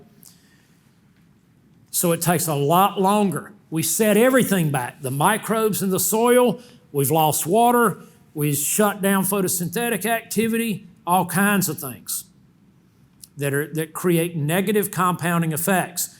But if we look down here on B and we let them take no more than 50% in a graze, we've done none of that. We have very positive compounding effects. Everything's still working. Nothing checked up, nothing slowed up. Your microbes didn't slow up. Nothing, photosynthetic activity didn't slow up. Everything's still working, still optimal. So you get much more rapid recovery. And you get plants that have much higher nutrient density because you've got far more nutrients being fed to those plants. So every bite your animals take in B versus A, even with the same dry matter, they're getting a lot more nutrition per bite of dry matter than the cows that are grazing up in A. Think about the economic impact of that. Let's move this 50% to dormant season. Warm season grasses, dormant season, fully mature grasses. 50%. Now we're on, I'm talking real world here, and we're in microsites and on a 2/10 of an acre area, you've got little blue stem this tall, fully seeded out, and the other half of this 2/10 of an acre is short grasses. Stop when you get 50% on the short grasses, because at that stage they haven't even touched the totally dormant little blue stem. They're not gonna stick their head through it. They have to use That, again, your stock density dictates that. We're gonna pile them in on there, and they may not eat the little blue stem. They'll trample the heck out of it. At least I can get it trampled. See, exactly. In that, Spring, I can get some sunlight down there. Yes. Regrowth. yes, in that much more mature blue stem, even if they're not eating a ton of it, okay, it's high carbon. You trample it on the ground, you just built a lot more carbon. So in that situation where you got these microsites that don't just have much grass on them for whatever reason, not very tall, Yep. You really gotta intensify, you gotta get those Yes. poundage up just to. Yes. Yes. This is in Minnesota. This was a field that just grew up all in giant ragweed. And so this dairy farmer, he took his cows, this was his neighbor's field, and said, I can fix that. This was a row crop field. Said, I can fix that with my cows. And so he turned his cows into that giant ragweed. Look at what they're doing with that giant ragweed. I mean, they are just going after it. They love this stuff, love it. And so as we keep watching this, we'll get a measure for the impact here. And look at all the birds. You see all the birds flying around too? Okay.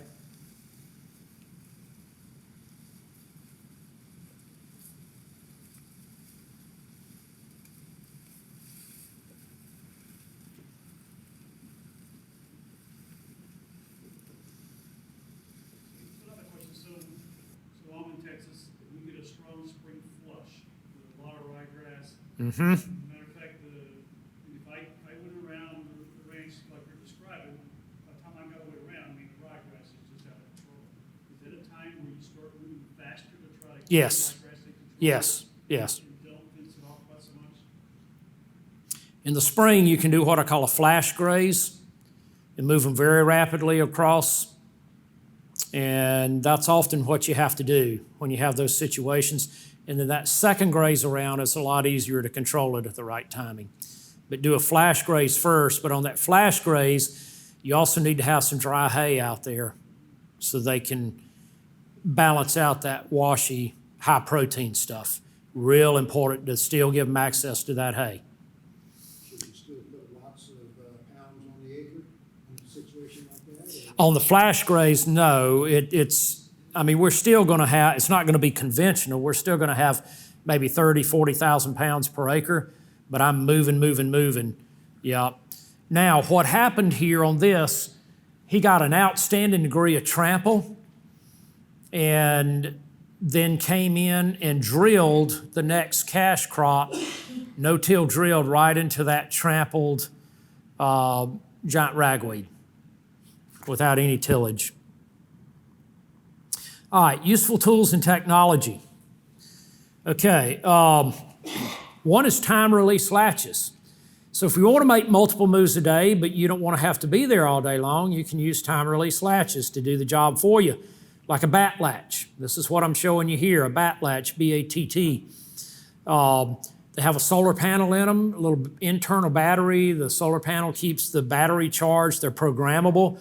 So you can program the time at which they release a bungee gate or a spring gate. And the cattle move themselves while you're not there from paddock to paddock. So with the bat latches, this has a series of 6 bat latches set up going up the slope there with a bungee gate. And you don't electrify the bungee or the spring gates. And I prefer the bungee over the spring because they last longer. Spring gates will eventually, when they're let low and they snap back, they'll tangle up at times. The bungees don't. So I like using the bungee rather than the spring. Don't electrify them because when they hit the ground, you don't want to be shorting your fence out. And if they're well broke, they're not going to test these at all. So there's 7 paddocks here. So they can move themselves through the day through 7 paddocks. You just preset that and you go away and do your other stuff and let them move themselves all day long from paddock to paddock. No need again for a back fence or anything like that. Okay? And they can come back to water. You put the water at the first paddock of the day. And they come back across to get water and go back out and graze. This is what I call the Home Depot bat latch. It's a homemade one. You can buy everything you need from a hardware store to make them. The guy kneeling down there is John Locke down in South Texas. John made these. John runs about 300 head of Brahman cows, and moves them every day and multiple times a day. And he devised this homemade bat latch to use to release. It's just got, the PVC pipe and the greenhouse timer and air valve and that kind of thing on it. You just charge it with an air pump, and that's it. One of our grazers in Illinois made this. He's a dairy grazer, so his dairy cows can move them in between morning and evening milking. So he just put a solar panel up top, a battery inside, a little gear inside. He hooks in his bungee gate handle, and that gear slowly turns until it releases the bungee gate, and the cows move themselves. Or you can do it this way, again, if you got kid or grandkid or high school kid or whatever, pretty easy. They just reel it up. These stretches in between are real short. It takes literally a minute to reel that up and let them in the next paddock. It is that quick. This doesn't take long at all. To do it effectively and efficiently, you need a nicely rigged UTV or ATV. So we use a lot of different rigs ourselves. This is my personal one that nobody touches, okay? It's only used when I'm there, and everybody knows it. But I have the bottom bed subdivided for the different types of posts I may use every day. I put the basket on it to double deck it, and I keep my reels, gate handles, all of that kind of stuff up top. So I've got my whole inventory there for fencing right there. And the reason I put the mesh basket up top so I can see through it, so I can always see what I got. So I know I've got what I need every day to do the paddock building that I want to do every day. So you just want them rigged well so that you've always got all the supplies and materials you need every day for building your temporary paddocks. These are two of our guys, Justin and Alex, at our Alabama farm. And we've used every UTV model known to man. This is a Kawasaki Mule. But what I want to show you here, we've got the reel holder here. So we can just hook it in and drive down the line. You don't have to hold the reel out like this or whatever. You just hook it in and drive down the line that you're fencing, turn back around and drive back up it and pop in. You never have to get out of the buggy. Just sit there in your buggy seat and pop in the tread-in post coming back up. That quick, that easy. We've got multiple places to hold reels, up here on the front on the racks, but also on the headache rack in the back that can hold a bunch of reels, and the bed's subdivided to hold our different types of posts that we're going to use.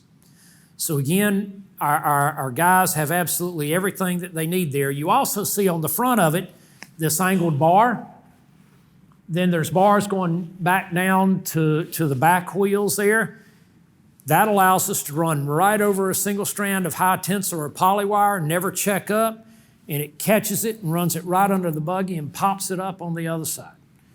So all of these things greatly speed up the ease at which you're doing this and make it a lot more effective and efficient. Typically, those do you like the best? The ones I've always used, I still have to hammer in, and it takes. I really like these right here, the Gallagher ring tops. That's what I use mostly now. I've used all of them. They don't short out like the pigtails do because all that's composite up top. It's super easy. They just have a slot up top. They don't tangle when you've got them piled in there like the pigtails do. The pigtails were aggravating because if you pile them, they tangle, and you just, as you're driving down or walking down the line, you just turn them sideways, hook in that slot, turn them back, and pop them in. They got a slim profile, a more slender profile than your other posts, especially your pigtails, that kind of thing. So they go in tough ground easier. Okay, they've got a really sturdy foot pedal that won't break, that I can just step them in, and they last a long time if you take care of them. Is the main part steel? Is the what? Is the main part steel, the shaft? Yes, yes, it is. And then this is all composite up top, you know, and it just fits down over the steel there. This is one of our clients down in South Texas, Loy and Adam Sneery. This is their buggy, fencing buggy. And you can see the reel holder here, okay, that you can just hook your reel into and drive down the line. They have long stretches that they run. You can see all the reels hanging on the headache rack and then the post in the subdivided bed. Also, Loy, he was too cheap to put the bar on the front. He just got baling twine and PVC pipe. And you see what he did here? Okay? And so he catches it, and rather running your wire under the buggy, he runs it up over top of the buggy. So look at that. Pretty darn simple and very cheap solution. 2 lengths of PVC pipe and baling twine. Wow. And he's got it. So again, there's a lot of, now what Roberto is holding here, since they run long stretches, and some of them they want to run them in a fairly straight line, so he's got that fluorescent orange plate there. He goes and sets that out on the other end, and they can see that from a long distance and drive right to it. You know, before, you know, I grew up in the area, you didn't have GIS guided tractors and all of that, and my granddaddy taught me how. How did you know to plow in a straight line? You picked a tree or something, a post or whatever in the distance, and you just drive straight to it, right? Okay, that's how you used to have to do that. You know, our farm kids today don't know anything about that. They just set that GPS and it drives itself. So that's what that's for. It's your object in the distance to drive to. This is a 4-wheeler rigged up. You know, so you see the bar in the front to carry the wire up underneath, the reels in the basket up front, and then you can hold your post in the back there. Again, you can see the bar up front. So there's all different types of designs for running them over your poly wire, your high tensile wire. This is one of our clients up in Manitoba, Brian Harper, and he's rigged out his ATV really nicely. You know, he's got lots of spaces for his reels, he uses a lot of pigtails, but look at what he designed so he can slide them over. They don't tangle because they're not piled, okay? And he can easily just pull them off one at a time. Yes, sir. For this right up here? Oh, this bar. Catches your wire. You never have to check up. You got polywire, high tensile wire here. You don't have to have a gate to go through. It catches it, runs your wire up underneath your buggy, and pops it up as you drive over it on the other side. Yeah. So it's not for installing, it's just for driving. Right. That's for driving over already installed fence, so you don't have to check up or try to open a gate or get out and do something. You can just right over the top of it and keep going.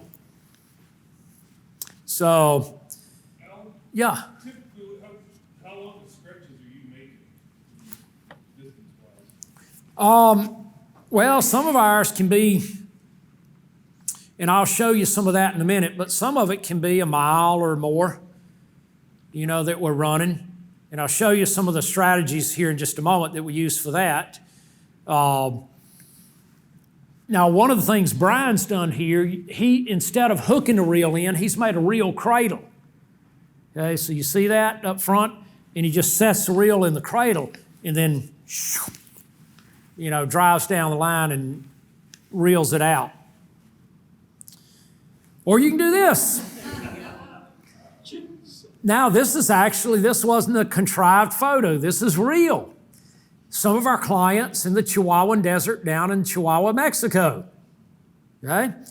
They have a get-it-done attitude. They don't have UTVs, ATVs.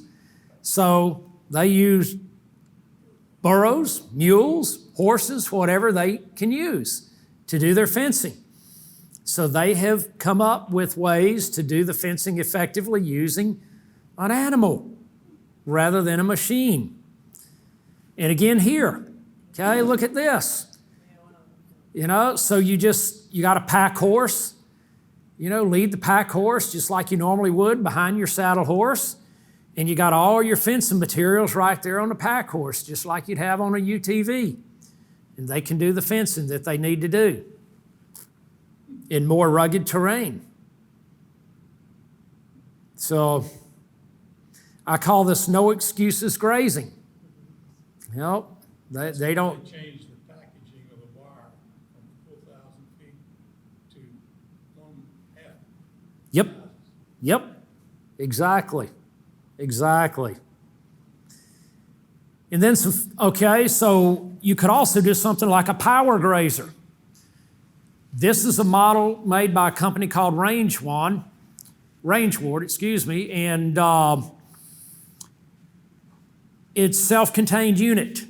So if I'm going to run long stretches, a mile, 2 miles, to set up, say, a divider fence, and I'm setting that up to be there for a little while, and I'm going to run subdivided paddocks up and down the length of that over the next couple of weeks or whatever, then I can set this up real easy and quickly. You can see you got a really big reel in the back that I can hold a couple of miles of wire with. It holds quite a few tread-in posts. It's got a solar panel, and you've got your Energizer deep cell marine battery, all self-contained. So all I got to do is pull that out with my buggy and reel it out and set it up. I've got it charged, everything. Real easy. And this has an electric motor on it to rewind it. So it's easy to rewind.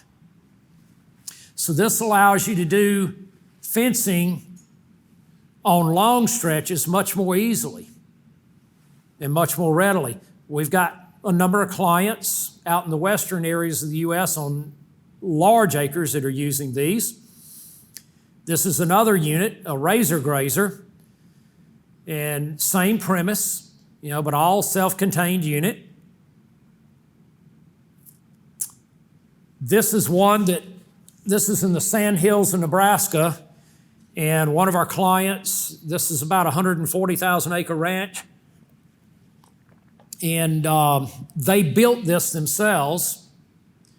So what they did was they took a creep feeder. So this is a creep feeder base. They cut the feeder part off of it, left the base, and built a power grazer using an old creep feeder. So they repurposed an old creep feeder.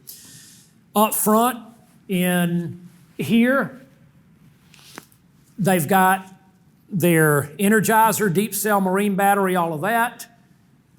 At the back, you can see the solar panel up top. You can have double reels, and they can have every type of post that they use there in the middle, stored for quick use. So again, and they're running a lot of bison.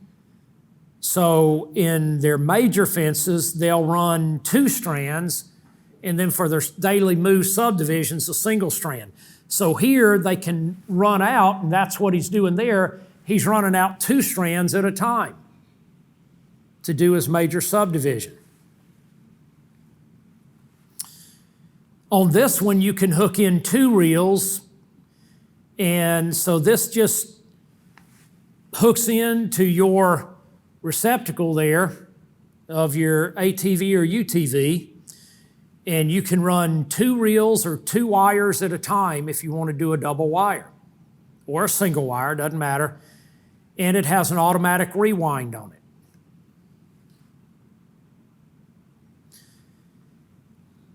When we have gates, I like to use the aircraft cable. That's the very best stuff for these gates and that kind of thing. We use quality spring gate handles. Don't use the cheap ones. Use the good ones, but use quality spring gate handles and the aircraft cable. That aircraft cable is highly conductive, highly conductive. So we use a lot of it. Just another look at that. Another look. When you get to the end of a subdivision run, there's all kinds of things you can do to hook your reel in until you want to reel it back up. This is just simply taking 2 ring top tread in posts, making a bipod stand to hook my reel into. Pretty simple, pretty cheap. You've always got your tread in posts with you. You can do it. This is out on one of our clients' ranches in South Dakota, and this is a gap gate using high tensile wire rather than barbed wire. Works very well. They're running bison. And you can see you have your cheater handle up top, right? So you can get a lot of tension on it, keep it really taut with the cheater handle. They're also running, and we do this too, we don't like to bury underneath because if anything goes wrong, we got to dig it up. We like to run it up over top. Okay, so we just attach, like you see here, you can attach some stiff PVC pipe and notch it in the top, and you can run your wire up and over, put it in the notch on this side, over into the notch on the other side, and run back down. We just take zip ties and zip tie everything. So another look at that, running over the top rather than burying underneath. Another look. Another way to hold your reel for a subdivision, just again, make a cradle out of tread in post. One of our clients manufactured these. So you can just step them into the ground and hook your reel into that. Or you can be really cheap and repurpose an old pitchfork. So that's what he uses. He just put a bracket on the pitchfork handle, and then he just stabs the pitchfork in the ground and hooks his reel onto that. So there's all kinds of ways that you can do this. You can be really innovative and you can be really cheap. You don't have to buy expensive stuff to do temporary fencing. You do want a really good energizer, whether it's plug-in or portable. Do not skimp on your energizers. You will regret it, okay? Buy high quality, high joule. That's what's important on an energizer, and especially output joules. Joules, output joules, okay? You want high joule, high output joule energizers to get the job done. Most of the time, when people's electric fencing, they complain about it and it's not working, it's not carrying a good charge, not enough kilovolts, is typically because of 2 things. They don't have enough output joules on their energizer, and they didn't do a good enough job of grounding. So make sure you're well grounded and you have enough output joules. We use a lot of solar panel energizers. We really like them. Just use a 40 watt or larger solar panel with a deep cell marine battery and a good high output joule energizer, and I can pop 10, 11 kilovolts with a solar panel energizer without any problem for a lot of miles. And the beautiful thing about these is they are portable, so I can pick them up and move them and put them down wherever I want to. So it makes my job really easy. So we do a lot of this. So again, whether you're doing plug-in, battery, solar, moderate to high joule, low impedance, well grounded. So I got a question. Yes. When you're moving your energizers around, how do you deal with the ground?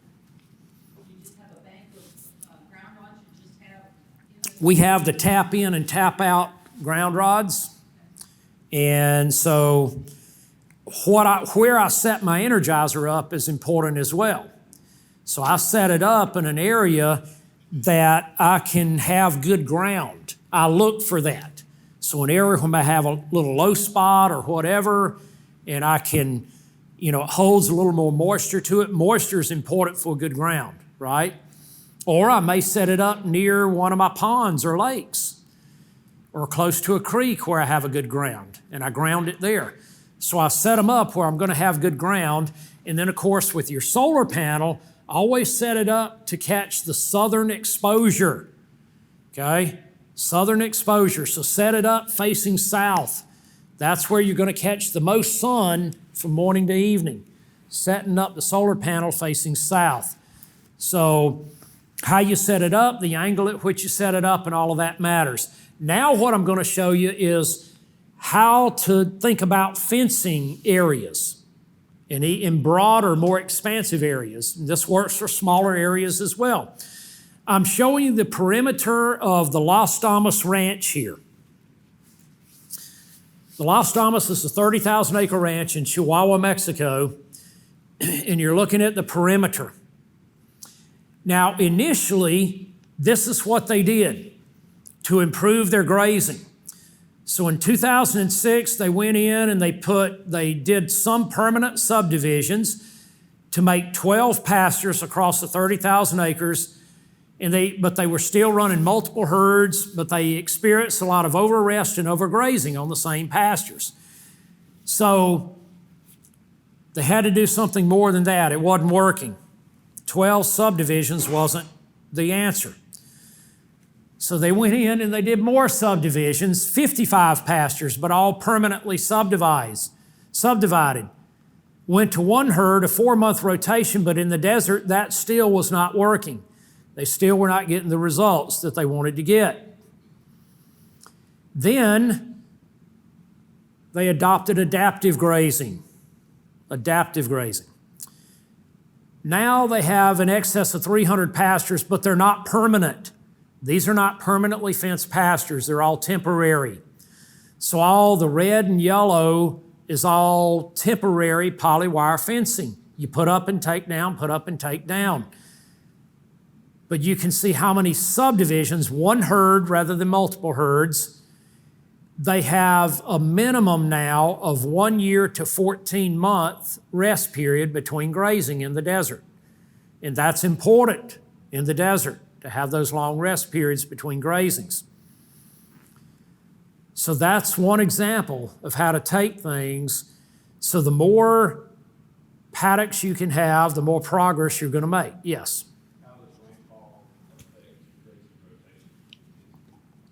Yeah, so it affects it a lot. So, for instance, where I'm at in Alabama, Mississippi, my typical rest period is more like 80 to 100 days rather than a year to 14 months like it is in the desert.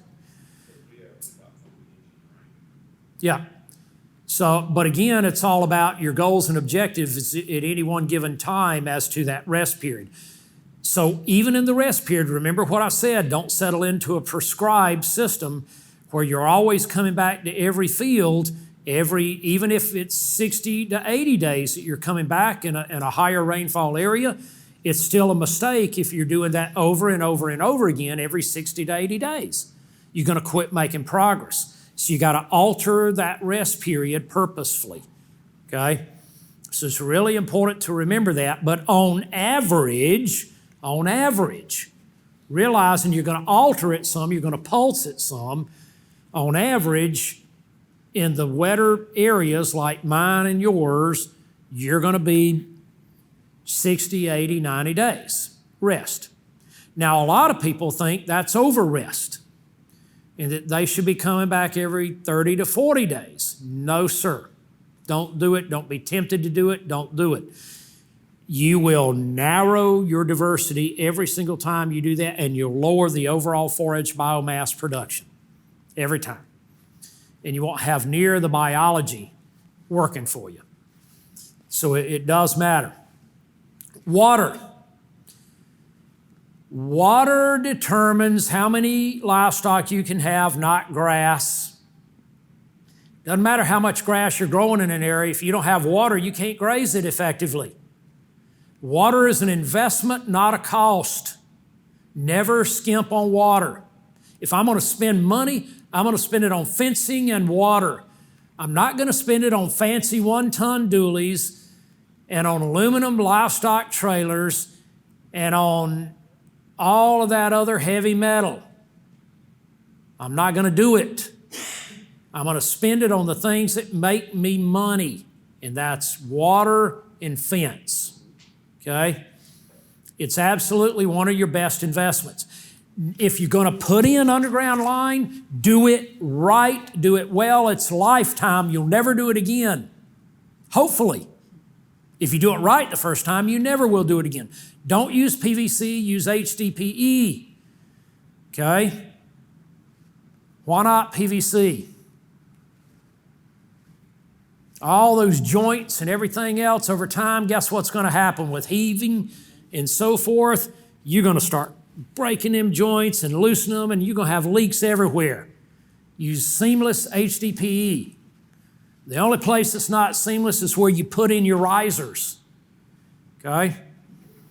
And use minimum 2-inch. Don't go less than that. Vision to the future. You need volume. You need volume of flow. That's critical. So don't go 1 inch, 1 1/4, that kind of thing. If you're going to spend the money on pipe, put in pipe that's 2 to 3 inches. This is what you don't want to do. You do not want your cattle in your ponds and in your lakes like this. So how can you prevent that but still use that as a water source? Well, one way is this. So we have done this. We have built watering ramps. Very easy, just take an excavator. We don't want to build them any wider than 10 foot because we don't want everybody trying to go down and water. We always teach our livestock to take turns going to water. And the larger your herd, the more you want to restrict how many can water at any one given time. If you don't do that, you will be in trouble. Don't think the larger my herd, I got to add a bigger and bigger and bigger tank. That's the biggest mistake you can make. Do not do that. Restrict them. Even with a very large herd, I want no more than 3 to 5 being able to water at any point in time. I want them taking turns. That way, all I have to worry about is my recharge rate. That's it. And if I got a recharge rate of 10 gallons a minute to 20 gallons a minute, I'm great. Even if I'm watering 3,000 to 5,000 head, I'm good, I'm golden, because only 3 to 5 can water at a time. And in between them shifting, that recharge rate keeps it full. So we're in great shape. But with this 10 foot wide, we lay down geotextile fabric, rock over top of that, and then the whole rest of the pond or lake is ringed with polywire so they can't get in anywhere to water except that one watering ramp. They're walking down, the rock goes all the way into the water. They're walking down on rock into the water so they don't push up silt and all of that. They can water, always clean, and then leave, right?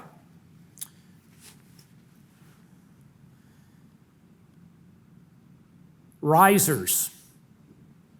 Again, water pipe. John Locke, South Texas, gets very hot and humid down there, as y'all know. 300 head of Brahman cows water out of that one trough every day. 300 head of Brahman cows. That one trough, that's it for 300 head of Brahman cows. That one Rubbermaid trough. In 96 to 100 degree temps, okay? A riser, restricting it to where only a few head can water at a time. That's a Job, that yellow valve there and float, that's a Job, J-O-B-E valve. We like the Apex high flow or the Jobs. Those are both pretty good. That's what we trend towards, what we've learned to use that are very dependable and give us the recharge rate that we need. Again, a riser with quick couplers. If we put in permanent tanks now, we rarely put in permanent ones anymore. We like to move our trawls. We like portable trawls, move from riser to riser. But if we do put in a permanent, we're going to put in a tire tank. Because a How do you not move those tanks? I mean, because we strategically cut a poly wire and all of that around that tank, so they don't move it around. Yep. I have a tank, just like that previous picture, and some guy back in, put it up against the poly wire, have a little trailer that I made Yep. to pull behind my four-wheeler. Yep. And I set it up to keep them from stepping on the pipe on the backside. Yes.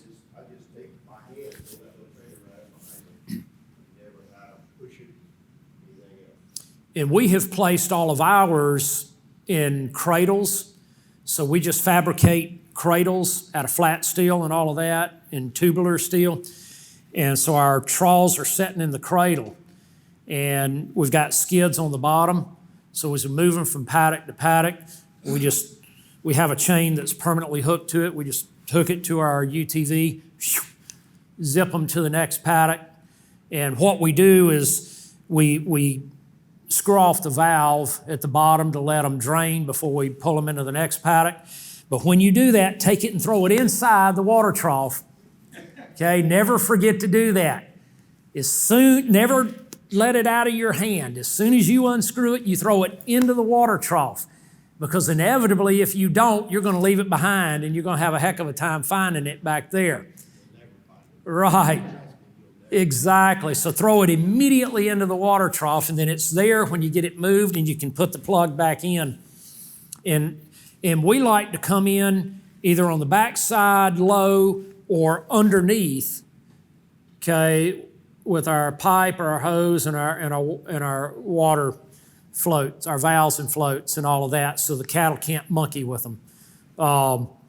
These are just examples of tire tank installation. Again, if we're going to put in a permanent one, it's always going to be a tire tank, nothing else, because they're practically indestructible. They last forever. This is a portable, okay, so another idea of portable. 2 troughs to drink out of, mounted with U-bolts, and there's an electric motor on the reel, so we've got 200 foot of pipe there. You can pop it into your quick coupler at your riser, drive out 200 foot in any direction in a radius. So around every riser, every time we're there around a riser, the trough is in a different location. So we're never creating a beat up area. So that's another look at it, a side view of it. Another design by one of our clients. This is one of our dairy clients to do portable watering. This is at the Birdwell Clark Ranch in Henrietta, Texas. They're running 5,000 to 8,000 head of stocker calves in a single mob. And this is what they water out of every day, 5,000 to 8,000 head. Okay? Do you have a pressure tank like that you're pumping a pond or something? Yeah, sometimes you have to have, an additional pump to help push it if you're running long lengths and things like that. But we'll do that. That's well worth it. Big size. Exactly. Water flow. And you. Big size. Exactly. Water flow. And you can see they've got a good Job valve in there on the side. You can see the size of the pipe feeding it going into the quick coupler so they can get fast recharge rate. That's how you water 5,000 to 8,000 head out of a trough like that, recharge rate. And again, only so many head can water at a time. They train themselves. They learn real quick to take turns coming to water. So this is not an issue. Another portable trough, just all kinds of ideas. This is a watering triangle at the Standing Butte Ranch in South Dakota. So they can flip these electrified rope wire from one side of the triangle to the other. Okay, so when they're on this side of the permanent fence, then they can come into the triangle from here, and then when they move them to this side, they just flip that, and then they come in and access it from the other side. So a watering diamond, watering diamond. There's some more looks at the watering diamond there. Another portable trough. This allows you to hold more volume of water and water more animals at one time, but still highly portable. It's really a series of 3 troughs on the same trailer, on the same carriage. At the back there, so you hook in your water from your riser here. You've got your gate that swings down to protect it. You keep bison, cattle, whatever, off of where you're hooking up your water. So again, just another close-up of that to see how that works. This is what we have a lot of. Okay, so now this, we don't use the mirror founts like you see here. This is out at Noble Research Institute, but they basically copied what we do, our design with our cradles and all of that. But we have the open troughs and not the mirror founts. But we have them in a cradle similar to that. And then this is what our risers look like. We recess them in the ground inside of a corrugated culvert sleeve.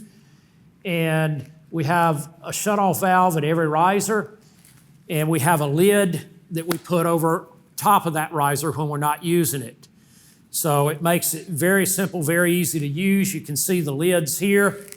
Now, we paint our lids, and we told them to go back and repaint their lids. Don't paint them brown, black, or green. You can't see them. Paint them a fluorescent yellow, fluorescent orange, okay? And then they're very, very easy to spot. So again, just some other portable water ideas. This is down in Mexico at the Las Damas Ranch. They hand poured all of these, and all the concrete and everything was hauled in on the back of burros, and they hand poured them. So when they're serious about doing something, they don't make excuses. They hand built these concrete reservoirs to store water, to then gravity flow to troughs down slope. So this is the Las Damas Ranch that I showed you earlier. This is their reservoirs. So they've located these water storage reservoirs around the 30,000 acres so that they can store water in the desert to water their livestock, their cattle and their sheep and horses and all of that. And if you go back to here, you can see the ring at the bottom, so they can water from the reservoir here, and then we gravity flow from the reservoirs to other troughs like that, okay? And for that gravity flow control, we use these Apex high flow valves that you're seeing here. So now you see the location of all the other troughs. So you see both the reservoirs that the cattle can water out of and our storage for water, and then you see the location of all the other troughs. So on 30,000 acres in the desert, we don't have a water problem. We can, by golly, water livestock anywhere we go with them. Where's the water come from? Wells? A couple of wells, but also, let's see if I have it in here. This. You see that? That dam? Okay, so the Tarahumara Indians down there they're uneducated, all of that, but they're expert engineers. They're better than any college-educated engineer could ever think of being. They build all of these by hand. They're straight as an arrow. Perfect. And they have no tools, modern tools or technology with which to do that. It's all by hand. They just know up here how to do it. And so they build those dams. We catch water there and then run it into the reservoirs and store it in the reservoirs. Does that make a lot of difference to the wildlife down there? Absolutely, a huge difference with the wildlife. Now we not only have more water for the livestock, but a lot more water for the wildlife. Yes, sir. Are they gravity flowing from that dam, or are they? Yes, so you see this pipe coming out of it at the top? That's gravity. Yeah, it's gravity flowed from the dam to the reservoirs, and then gravity flowed from the reservoirs to the other troughs. No pumping. All gravity flow. So you can see the pipe coming out the top, and then you can see the valves down here, you know, on the watering ring around the bottom, and then that picture's climbing up the ladder and looking over top. Okay? It gravity flows into the ring at the bottom, and oh, the galvanized pipe. Yes, you're right. You're right. Yes, sir. Yes, sir. Watering sheep. Okay, portable watering for sheep. So you've got a big tank here. Waters them. Gravity flows to here. And you've got a tarp over top to keep it shaded in the hot summer.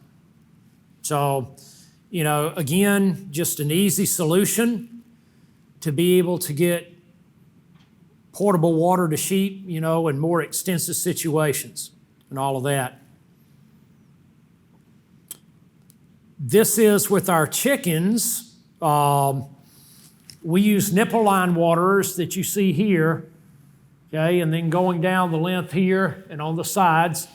And then we made these feeders, tote feeders. We just took old totes and made self-feeders for them as well. So these are with our chickens on pasture. So we can store 5 to 7 days of feed at a time in the totes. And so we only have to refill about that every week or so we refill. And we just run these pipes up and out through the top there. And you can see we just use old 5-gallon buckets and all of that. And we're cheap, okay? We're cheap. No, this is for feed here. Yeah. So this is all feed in these totes. Okay, that's feed. The water are the nipple line waters, PVC pipe nipple line waters. Okay, that you see down here. Yeah. So that's how they get their water. Is that on the skid? Yes, sir. These are moved every day. The houses are on skids. How many chickens will they hold? 1,000 birds per house. How long are they? These are 40 foot, I believe. Yep.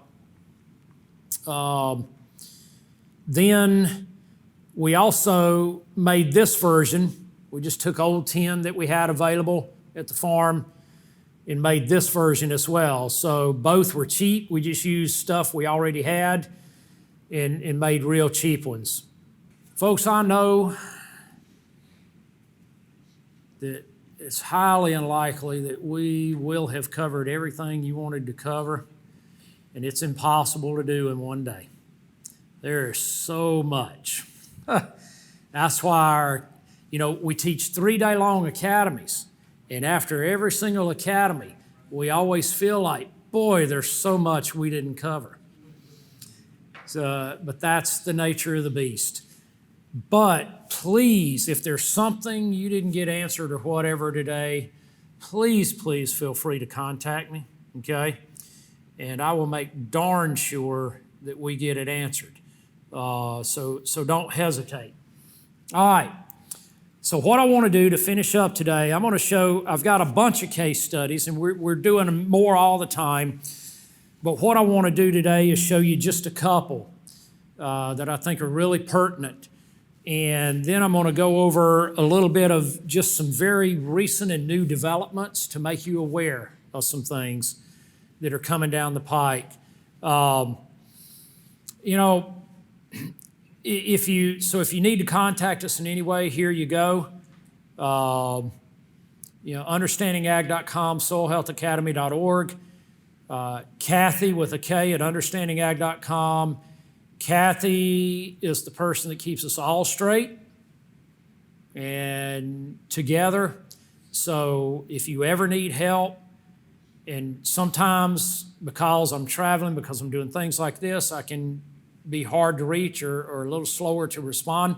I was just looking at my emails and text messages for today. I know what I'm doing tonight. But Kathy will make sure that you get a response, okay? She'll keep things pushed up. Mine is Alan@understandingag.com. That's my cell number, 662-312-6826, okay? So you've got my email, my cell, you've got Kathy's. So please feel free to contact us at any point. All right, like I said, we've got multiple case studies, but I'm gonna go to just two today for the sake of time that I think will illustrate what we want to do. The first is Adam Grady, located near Kenansville, North Carolina. So that's the coastal plains of North Carolina.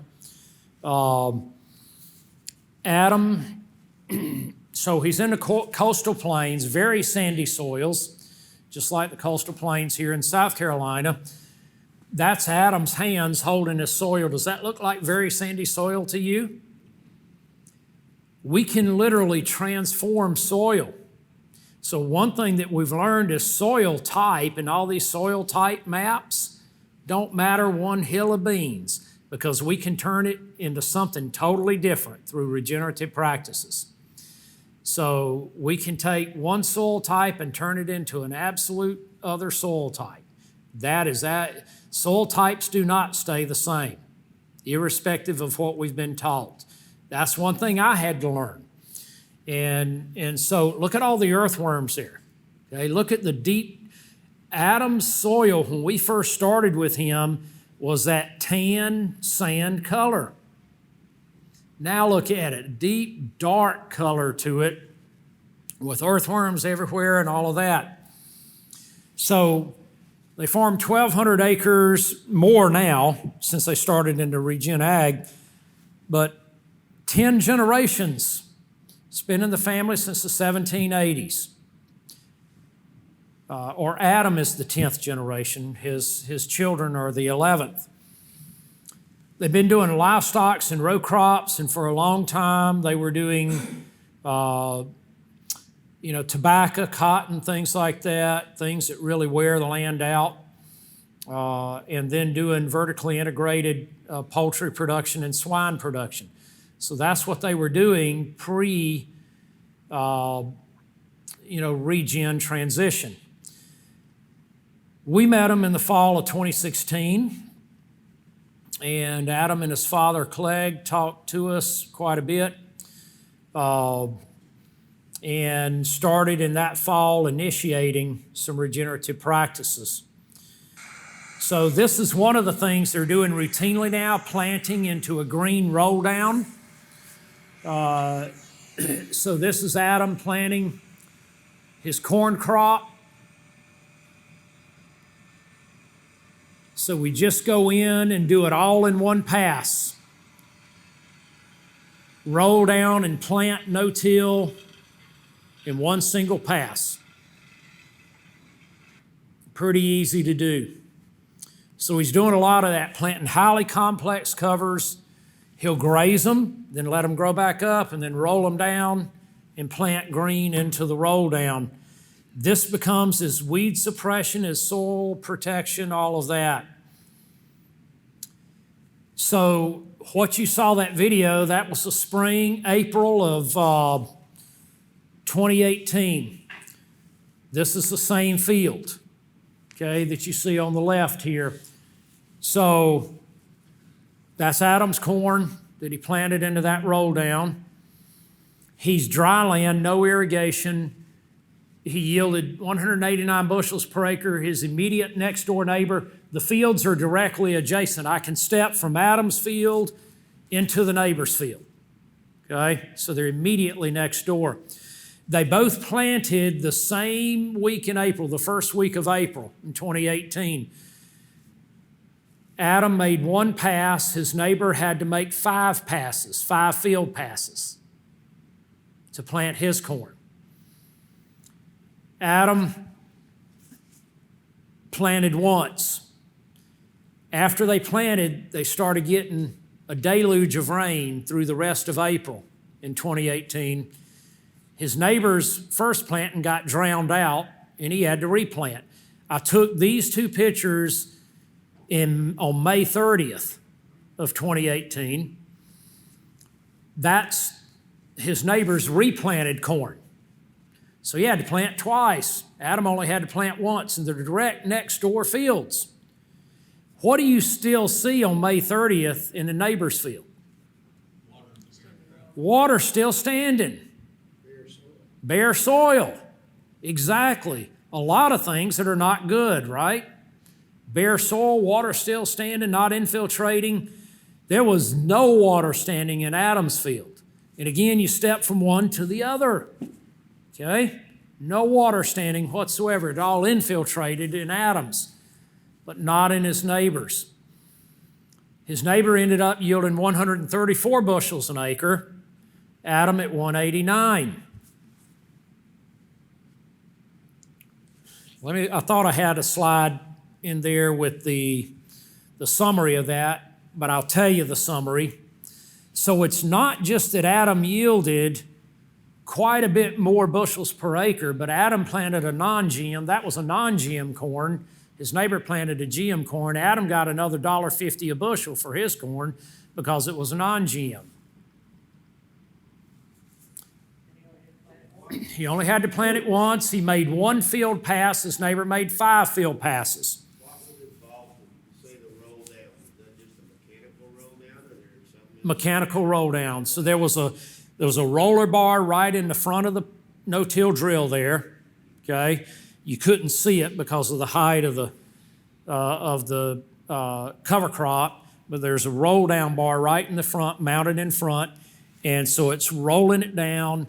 And then, of course, you got your coulters coming through and all of that, and everything's drilled in right behind the roll down bar.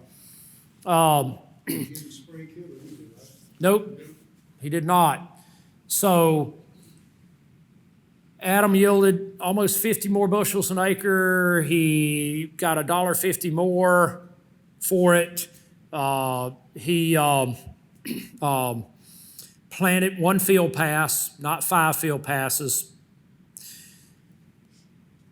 He spent 75% less on fertilizer than his neighbor did. And he used no insecticides and no fungicides whatsoever. His neighbor made 3 applications through the growing seasons on fungicides and insecticides. So Adam spent all the way around a lot less money on his corn than his neighbor did. So he made a lot more net per acre on his corn than his neighbor could even think about making. What was the 25% that he did spend? What was his spend? A little nitrogen.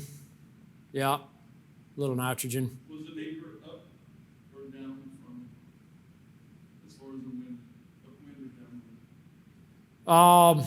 I guess it depends on the day. Yeah, what day it is. But where they're located in the coastal plains, it's real flat, so there's no slope between the fields, up or down. But that same year in 2018, Hurricane Florence, y'all remember Florence? Those of y'all that live on the East Coast. So Florence was like Harvey, a hurricane that made landfall and then spun and spun and spun and sat in place and dumped copious amounts of rainfall. So Adam had luckily been able to harvest his corn already at the end of August. In mid-September, Florence came in and dumped more than 3 feet of rain on him. So he ended up getting quite a bit of flooding across the farm, as did everybody else. So this is the starting of the flooding on his farm, and you can see it, the water spreading across. And then by that afternoon, those are his old poultry houses. The water's all the way up to the eaves. Okay, so it's 8 to 9 foot high floodwaters across his farm. You can see where the winds took 10 off his barns and all of that there. This is the next day. Going around, by the way, he was getting around by boat, taking these pictures. So that's the next day. You can see the floodwater still fairly high. Those are his old tobacco sheds. That's his father's house, with the floodwaters encroaching on his father's house. By the next day, the floodwaters had started to recede a little bit. That's a church that was on the corner of the property. It was condemned and had to be torn down. By the next day, receding a little more. And by the 6th day, he could get around on a tractor. But pre-Hurricane Florence, he had a heck of a soybean crop in the making. That's his 7-year-old son, Aiden, standing out in the middle of the soybeans. You can see, he had tremendous pod fill, all of that. It was going to be a really nice bean crop. But this is what 8 to 9 foot of floodwater does to soybeans. So he lost all his beans. These were his summer pastures that he was grazing his cattle in, and that's what floodwaters do to your pastures. So everywhere in that whole area looked like this. It was all brown after the hurricane and after the floodwaters receded. But here's the resilience part of regenerative agriculture. So he had already made a really good corn crop and made quite a bit of money on it because of his regenerative practices, but then he got this challenge, this weather challenge. And this is where the resilience really shone through. 2 weeks after the floodwaters receded, he was able to get his tractors and drills back onto his land and drill in a new cover crop. I took these pictures barely over 2 weeks after he drilled in that cover crop, and that's what was already growing, just barely 2 weeks after drilling it in. It exploded out of the ground. I'd hardly ever seen growth that vigorous and that quick. This stuff just, and he ended up having grazing through the winter. His neighbors had to feed all winter long. They had nothing. He ended up being able to graze through the winter. That's the power of biological resilience that he built. So some of his progress, by year 2, he had saved $200,000 in input cost. By year 3, he had paid off all his farm debt and bought another farm, paid all cash for it. He's now planting all non-GM crops and selling them into premium markets. He's using 0 seed treatment, no neonicotinoids at all anymore, no seed treatment, planting naked seed, no fungicides, no insecticides at all, period, none. And he's growing corn, beans, wheat, that type of thing. Never puts down a fungicide or insecticide anymore. Minimal herbicide, and he's cut his synthetic fertility now by 75 to 80% and still reducing. So he's growing everything at a lot lower input cost and selling it into a premium market and using no neonic seed treatment. All of those things are things that he was told he could not do and that he was making a huge mistake. So everybody around him told him he was being an idiot. And he actually had a hard time finding non-GM seed and non-treated seed. It was difficult. We had to help him quite a bit in locating that because practically everybody selling that stuff was selling GM or traded seeds and treated seeds. They'd never heard of non-treated seed. Okay, so that's Eastern North Carolina, one environment. So now for the second case study, let's go to a very, very different environment. We're going to go to the Chihuahuan Desert in Mexico, a real desert. Less than 8 inches of rain annually. They have a short rainy season every year in the summer, 2 to 3 months in a rainy season, and then a very long dry season with no rain, period. Temperatures can soar to 105 degrees or more in the summertime. A lot of ranches in the Chihuahuan Desert require 300 acres or more to support a cow. Think about that. 300 acres or more to support a cow. So here's the extent of the Chihuahuan Desert. Southwest Texas and that Permian Basin area, southern New Mexico, southeastern Arizona, and then in Mexico, extending into the states of Sonora, Chihuahua, and Coahuila. We're working in all of these areas with ranchers and farmers now. This is the typical status of the Chihuahuan Desert. So you drive through El Paso, Las Cruces, go down into Mexico for mile after god-awful boring mile. And this is what it looks like. Just desolate, desolate. Now you can understand why it takes 200 to 300 acres per cow, right? I got to walk a long ways between bites. Well, overgrazing and understocking led to this desertification. It wasn't always that way. It once was a vast, thriving grassland, but yet most people today think it was always a desert. It was not. And it wasn't that long ago that it was a thriving grassland. But because it was a brittle, fragile area, it didn't take long with mismanagement. Just like it took under 50 years to create the Dust Bowl, it took under 50 years to create this desert. So this is, the person you see there is Alejandro Correa. Alejandro is the owner of the Los Damas Ranch in the state of Chihuahua, but he's also one of our Understanding Ag consultants. He is a regenerative rancher. This is not his ranch. This is his direct next door neighbor's ranch that he's walking on. We have to drive 40 miles through his next door neighbor's ranch to get to Alejandro's ranch, okay? And that's what we're seeing driving that 40 miles through his neighbor's ranch. But that's Alejandro walking on his neighbor's ranch. That's his neighbor's ranch. It's important to see that because I want you to see and understand the contrast. You see this canyon here? So that canyon is in the Chihuahuan Desert.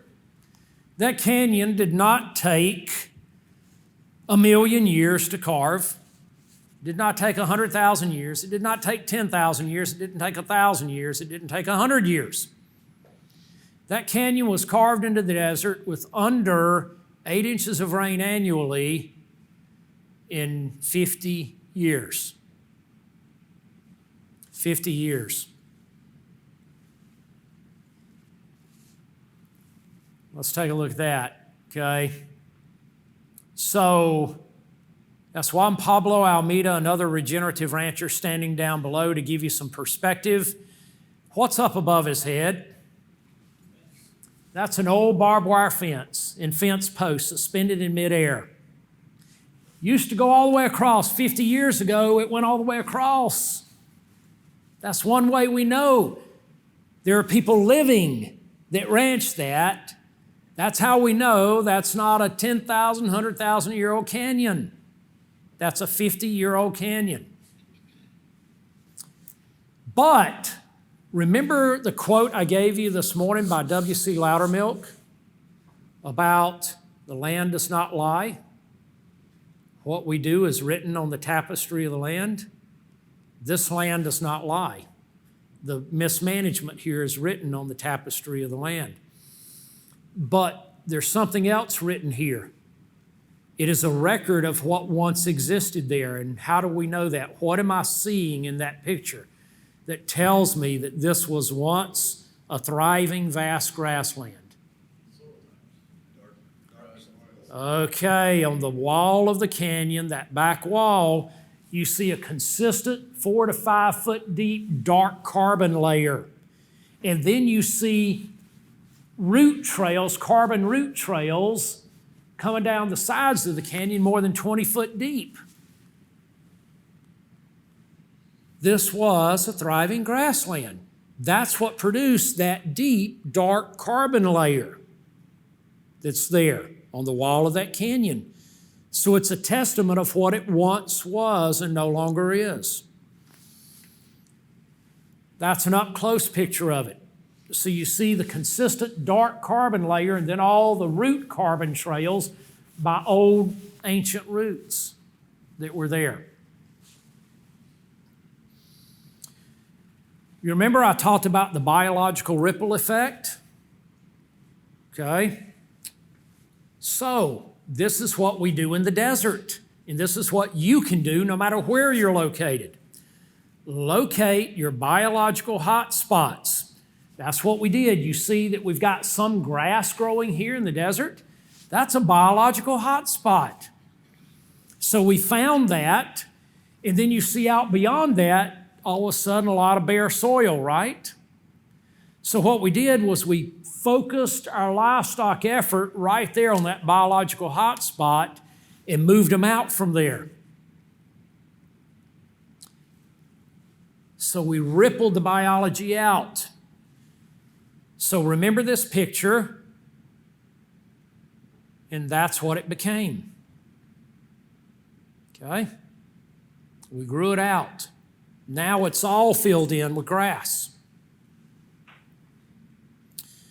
This is one of my partners, Shane New, down there on the Las Damas. It was February a couple of years ago. But you can see even in February, in the middle of the winter, the density of the grass that's now growing there in the Las Damas. This is a typical view of the Chihuahuan Desert, but this is what we're creating now. And none of this was planted. The only thing we used was water, temporary fencing, and livestock. Movement of those livestock. That's it. Nothing else. No chemical, synthetic, irrigation, or any other kind of intervention whatsoever. So can it be transformed? Well, this is the Las Damas today. Does that look like the same desert? It is turning back into the thriving grassland that it once was. And every bit of that is growing up from the latent seed bank. Not a single seed spread. It's all coming from the latent seed bank. The gentleman over there to the right is Alejandro's father. He's 85, 86 now. And Alejandro says, this is what's keeping his father alive. He wants to see what it looks like the next year and the next year, because he grew up on this ranch and had never seen it like this. He only knew that desert. You see the mesquite here? The mesquite is far healthier, okay? And it's become a vital food source for wildlife and his livestock, his cattle and his sheep. So even his mesquite is far, far healthier than it was. So again, pictures of the Las Damas now and the vast sea of grass that's growing there. We've done soil health academies and other workshops down there. So, you know, again, look at the density of the grass growth, the health of the mesquite. You know, things are just exploding. We also are not worried about the woodies, like the mesquite, the greasewood, the creosote, all of that. We have found that as we grow grass, we're actually out-competing and smothering out the woodies, even the mesquite. So we're able to control the mesquite and the other woodies through growing grass. So we're not using any mechanical or chemical interventions here. We're just smothering it out, just like this. This used to be pretty thriving mesquite right there in the foreground, and now we're just smothering it out. Did you put a fire across it? No fire. No, sir. Could have, but no. So I'm not saying don't do it, but I'm just saying we didn't. So in 2018, they got a grand total of 6 inches of rainfall. That's what his neighbor's ranch looked like after 6 inches of rain. This is what Alejandro's ranch looked like after the same 6 inches of rain. But things are changing now, and I'm going to show you what's happening. I just did an invited presentation at an international symposia on what I'm getting ready to show you. we are now changing their climate. We're literally changing the amount of rain these ranches get. This was September 29th this year. That's one of my partners, Shane New. That's Alejandro's ranch. He got 10 inches of rain, and his neighbors did not. His neighbors got a little under 8. He got 10 on his ranch. Look at what 10 inches of rain grew. Starting to look like a jungle now. Phenomenal, phenomenal. Even his grass has changed. This is epigenetics here. And I said we talk a lot about epigenetics, but we're not going to get to it. But I've got articles that I've written on it. You can go on our website and read those, and I've got presentations on epigenetics on our website. You can go view that. But right here, oh, we just did a webinar on epigenetics, by the way, and it's archived, so you can go watch the whole webinar. Tobosa grass, Alejandro's ranch, neighbor's ranch. Alejandro's ranch, Tobosa grass. Neighbor's ranch, Tobosa grass. Same day. These pictures were taken the same day. Does it look like the same plant? Not at all. We ran nutritional analysis on it. You wouldn't want to eat what's on his neighbor's ranch. It's practically worthless. Very high level of nutrition on the Tobosa grass on Alejandro's ranch. Right next door, right next door. And this is a close-up of it.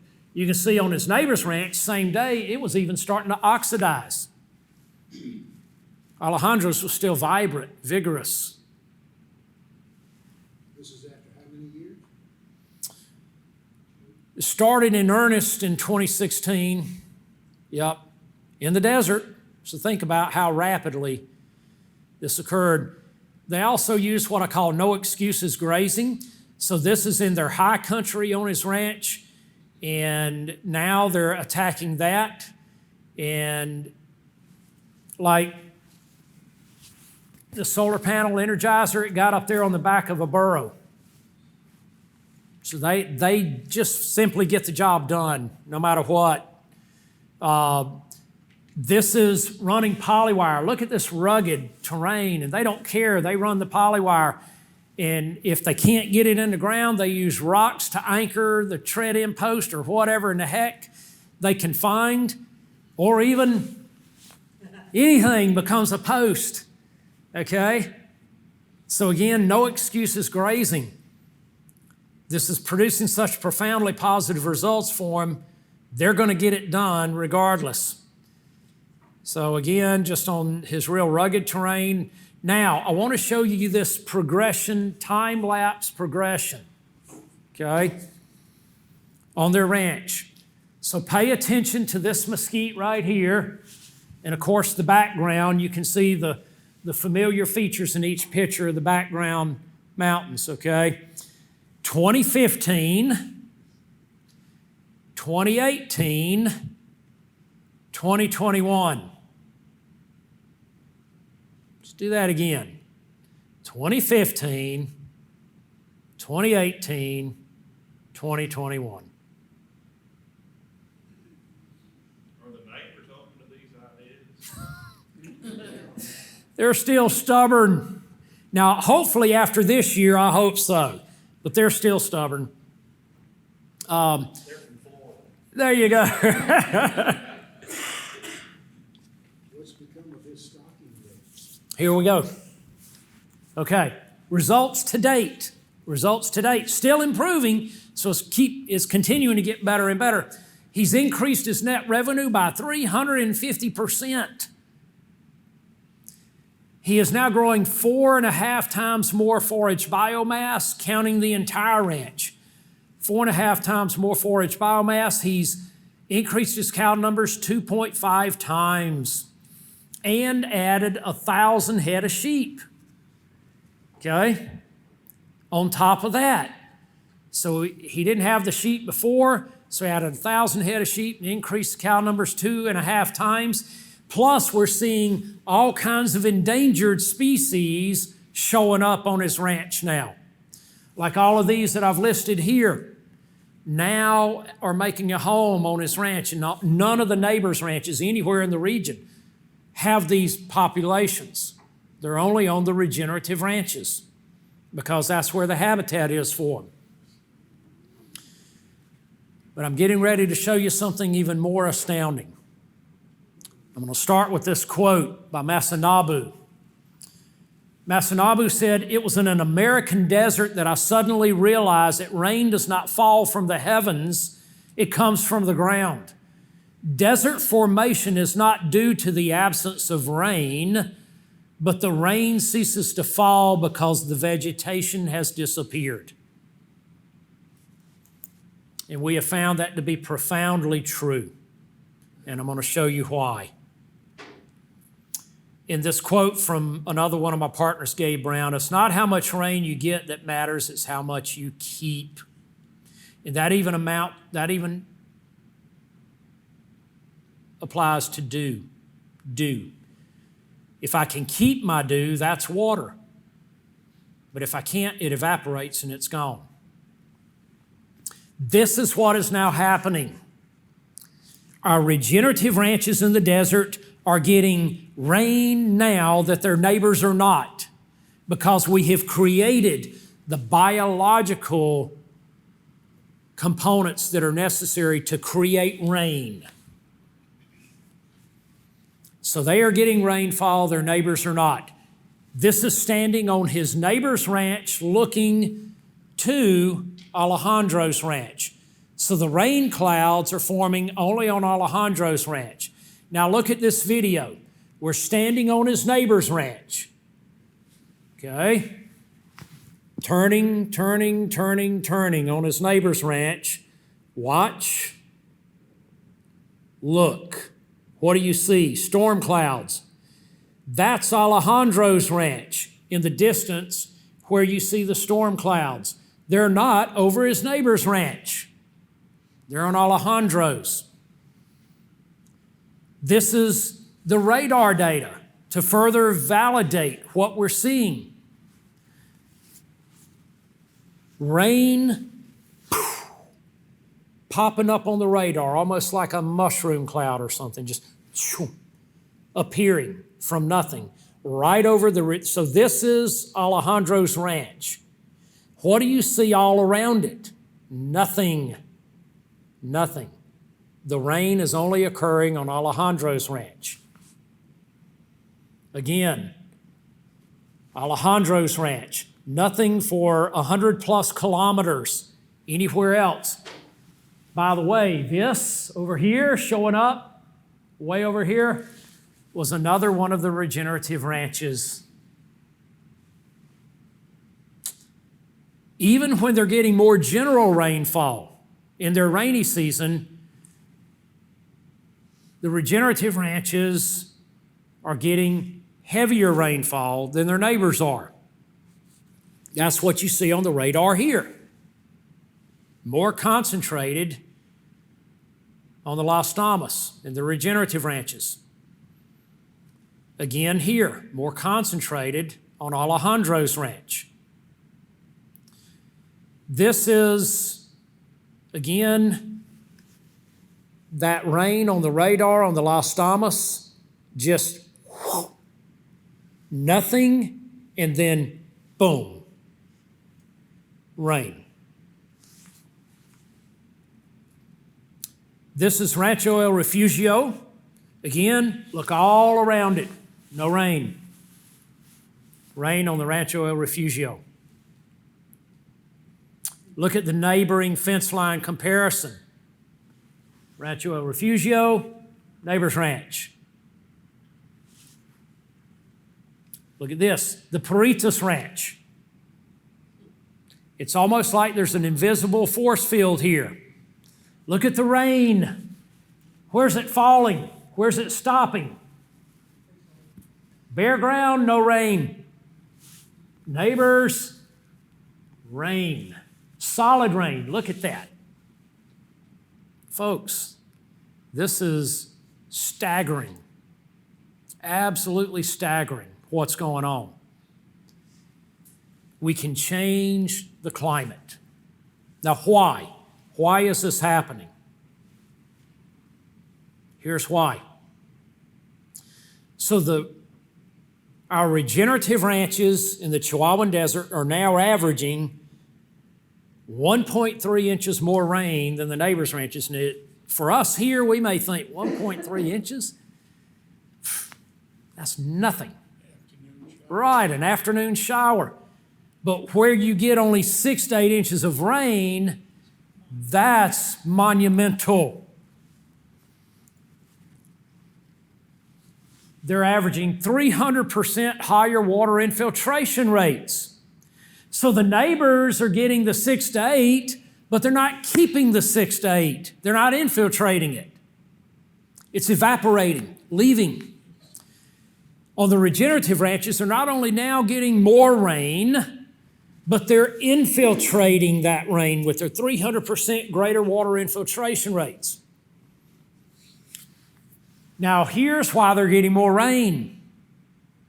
Rain making bacteria.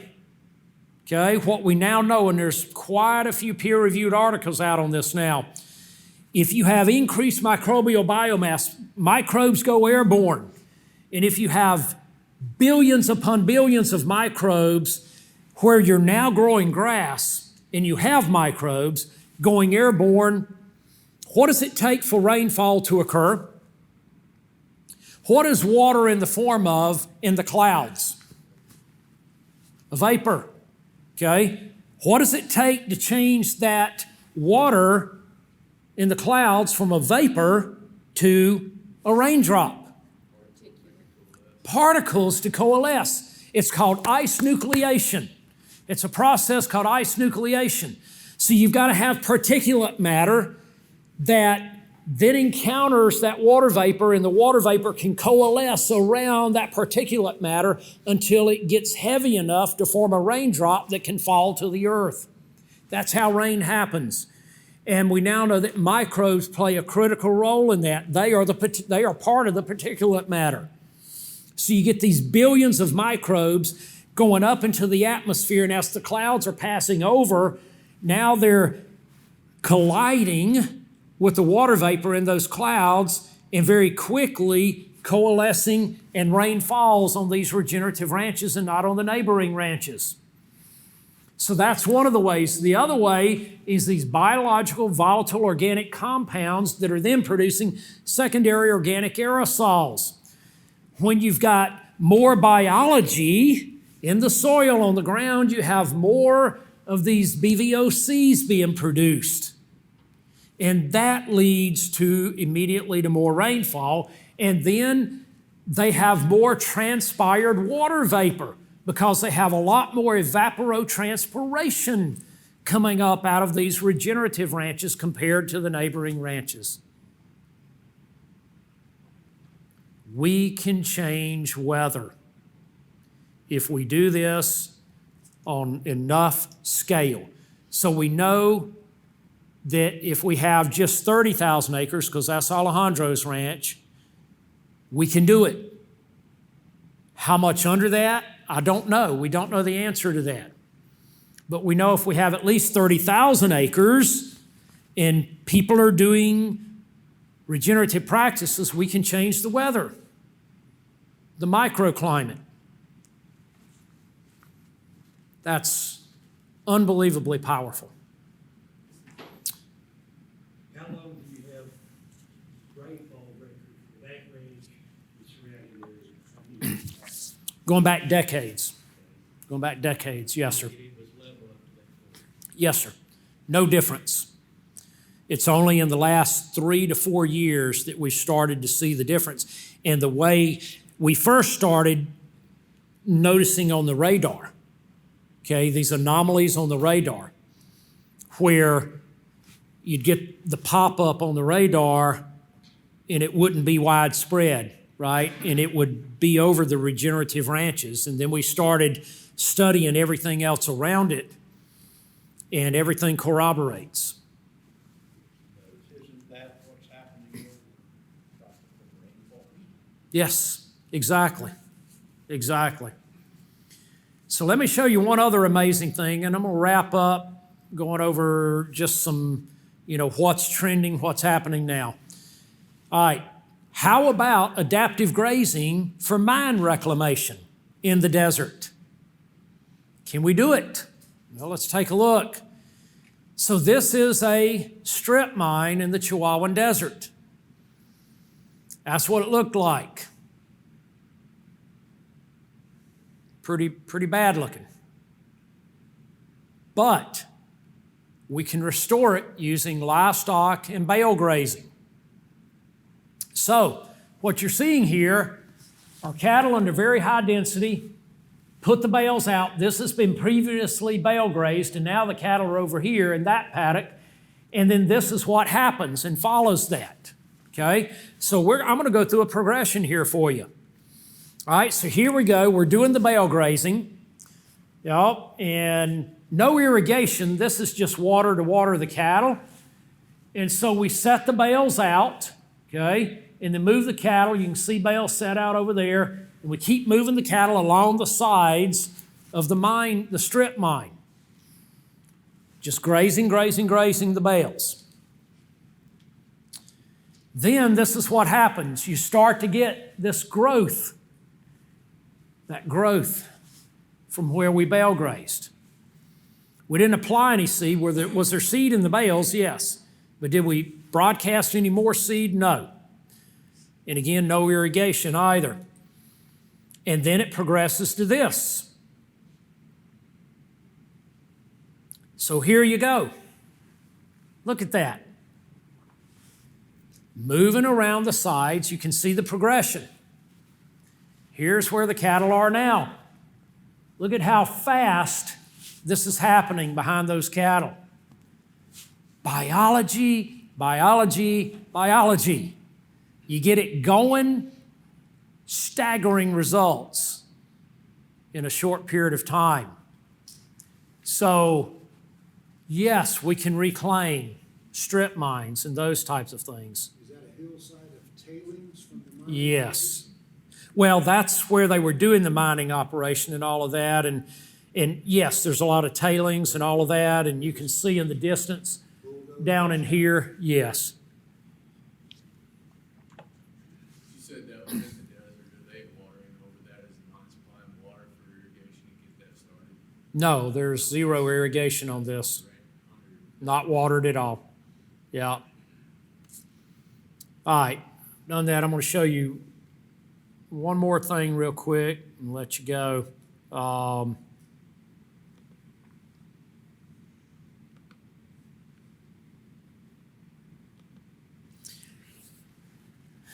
Okay. We just launched this week. Regen Verified. This is a program that allows, it's the very first true regenerative verification program out there. And the only program that allows any farmer, any rancher, wherever they're at, to start. Almost every certification program out there is either all or none. You're either here or you're here. No in between. Real life is not like that. Real life on the farm and ranch doesn't work that way. This follows real life, real experience. So it's a program, and we're doing this. We resisted for more than 2 years. We're doing it, and we launched it only because we were begged and begged and begged by multiple food companies to do this. They looked at all the other certification programs out there and said, not satisfied, not satisfied. So they wanted one that reflected reality and that they could grow with. So that's what we created. It's a tiered system. It's designed to create assurance and commitment to sustained improvement. That's what we've created here.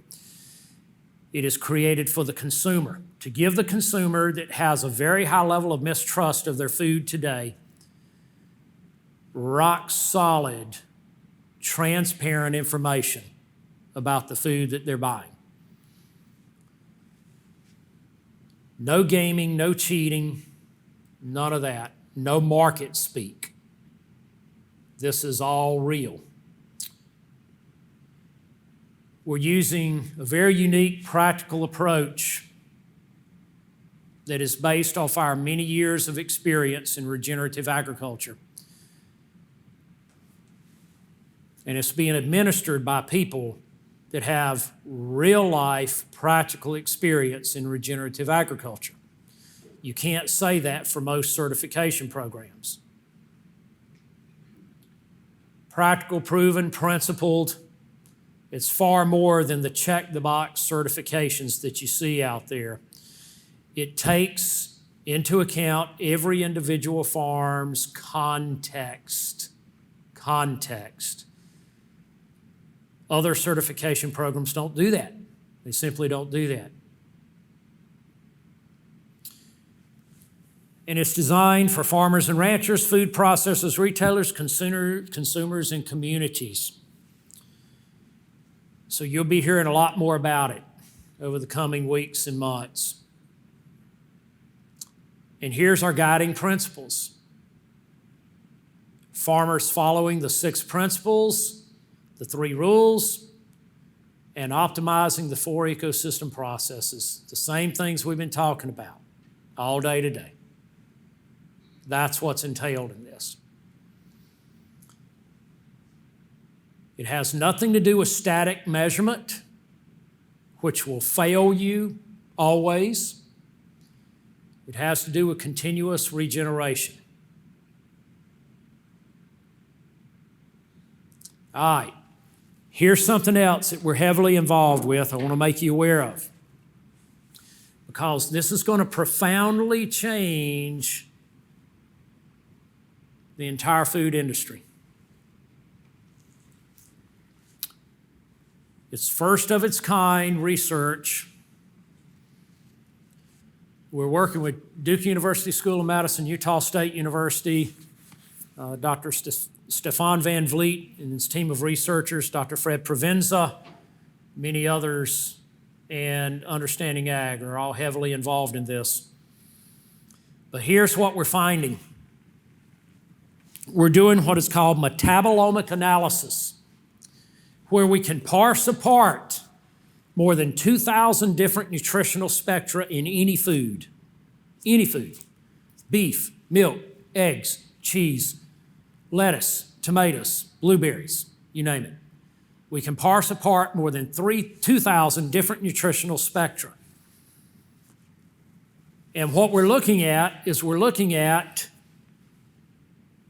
the impact of those phytonutrients, those thousands of phytonutrients on plant health, animal health, human health.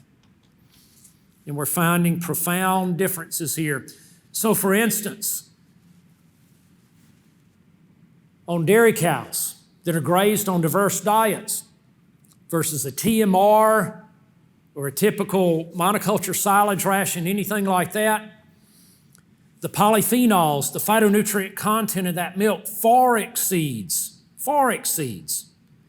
the milk from cows managed more conventionally. This is the milk from cows managed more conventionally, the polyphenols in cows managed regeneratively. It makes a profound difference. 3 to 4 times more phytonutrient content. Which milk do you want to drink? Which milk do you want your kids to drink? This is what we're looking at. These are the 2,000 plus nutritional spectra that we're looking at. Terpenoids, phenols, carotenoids, tocopherols. You know those nutritional panels on the back of food products? Worthless. Not only worthless, horribly misleading to a consumer. You can take pure junk food and using that typical nutritional panel, make it appear to be a health food. And we are doing that. The food industry is doing that. We're guilty of that.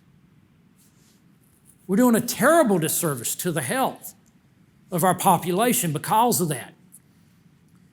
We're now going to be able to provide consumers with this information. It'll totally do away with that food panel, that traditional food panel on the back of food products. Blow it out of the water. Now consumers will have real data to work with, to make their food purchase decisions with. Look at this, grass-fed versus grain-fed. 3 times higher phytonutrient content in the grass-fed beef. And look what happens to phytochemical richness with days on feed in a feedlot. Drops like a rock. Drops like a rock. So what about for human health? We're tying in human health studies with this as well. Eating grass-fed protein products versus grain-fed, 10-week cycles, significantly lower interleukins. Interleukins are a sign of inflammation in the body. How does all disease in our body start? Every disease, inflammation, inflammation. Every disease known to man starts with inflammation of some kind in our body. Significantly, after just 10 weeks of consuming these products versus the conventional products, significantly reduced inflammation, significantly higher red blood cell function in the body. And again here, significant reductions in oxidative stress and inflammation. Significant increases in omega-3 fatty acids in the bloodstream. Data doesn't lie. So, here's what's happening. We're doing very, very extensive research. Our farm, we're involved in it from another level, but our farm, we're also involved in it from our farm level. Our farm is one of the participating farms. And the research teams come out about every 30 days, collect soil samples, collect samples from every plant that our animals are eating, collect fecal samples, and analyzing all of that for phytonutrient richness, and then taking the end product, the meat, the beef, the eggs, whatever, and analyzing them. So we're analyzing the soil, the plants, the fecal, and the end product protein. No other study's ever done that. Most studies would only analyze the end product and then send out a consumer survey or a producer survey. What did you do? This way, we are fully characterizing everything that's going on the farm, from the soil microbial population on up, and tying it all in with what's happening on the nutritional value of the food. To give you an example, in beef alone, we have found as much as an 85% difference in nutrient density, one beef to another, hamburger to hamburger, ribeye to ribeye, as much as an 85% difference in nutritional density, depending on how it was raised and the finishing diet. Think about that.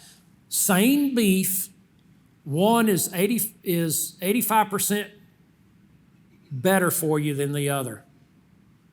It's pretty staggering once you learn that.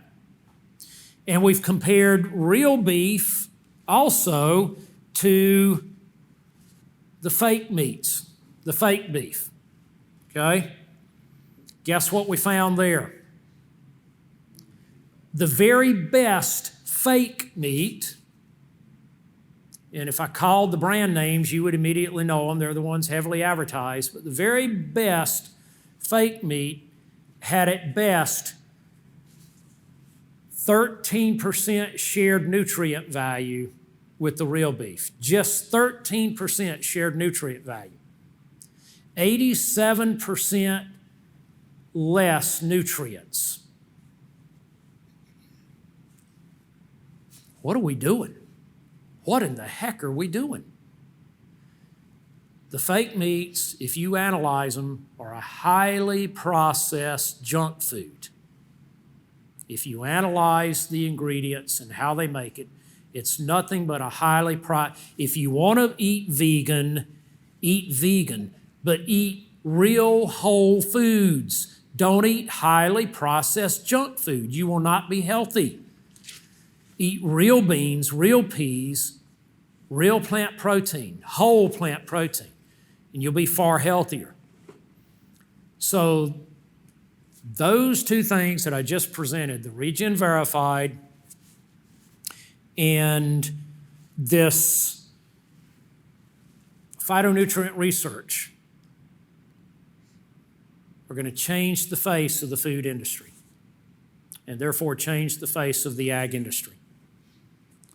All of this is emerging and emerging rapidly, and we're going to see profound differences. Now, some farmers may view this as a threat.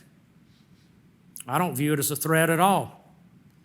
I view this as an incredible opportunity, because if I do things better, now I can show that my product is better. I can verify and validate that my product is better.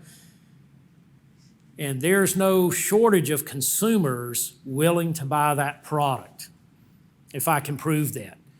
So what it really means is that every one of us, if we're willing to do what we need to do on our own farms and ranches, every single one of us now is going to have an exceedingly greater opportunity to be able to market to consumers and to be able to give consumers transparency and trust in their food products.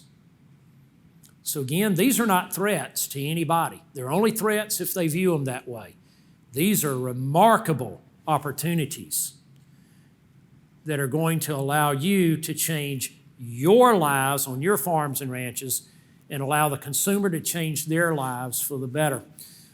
So folks, I thank you very much. This has been a long day, I know it, but I thank you for hanging in there. Again, there's a lot of things we didn't cover, but we've got it. We've got marketing presentations and webinars on our website. Take advantage of those. They're free to you. We've got the epigenetics and genetics presentations and webinars also free to you, and we've written many articles and are continuing to do so. They're all on the website, so jump on understandingag.com. It's all there, and we're continuously adding new things. So please take advantage of that.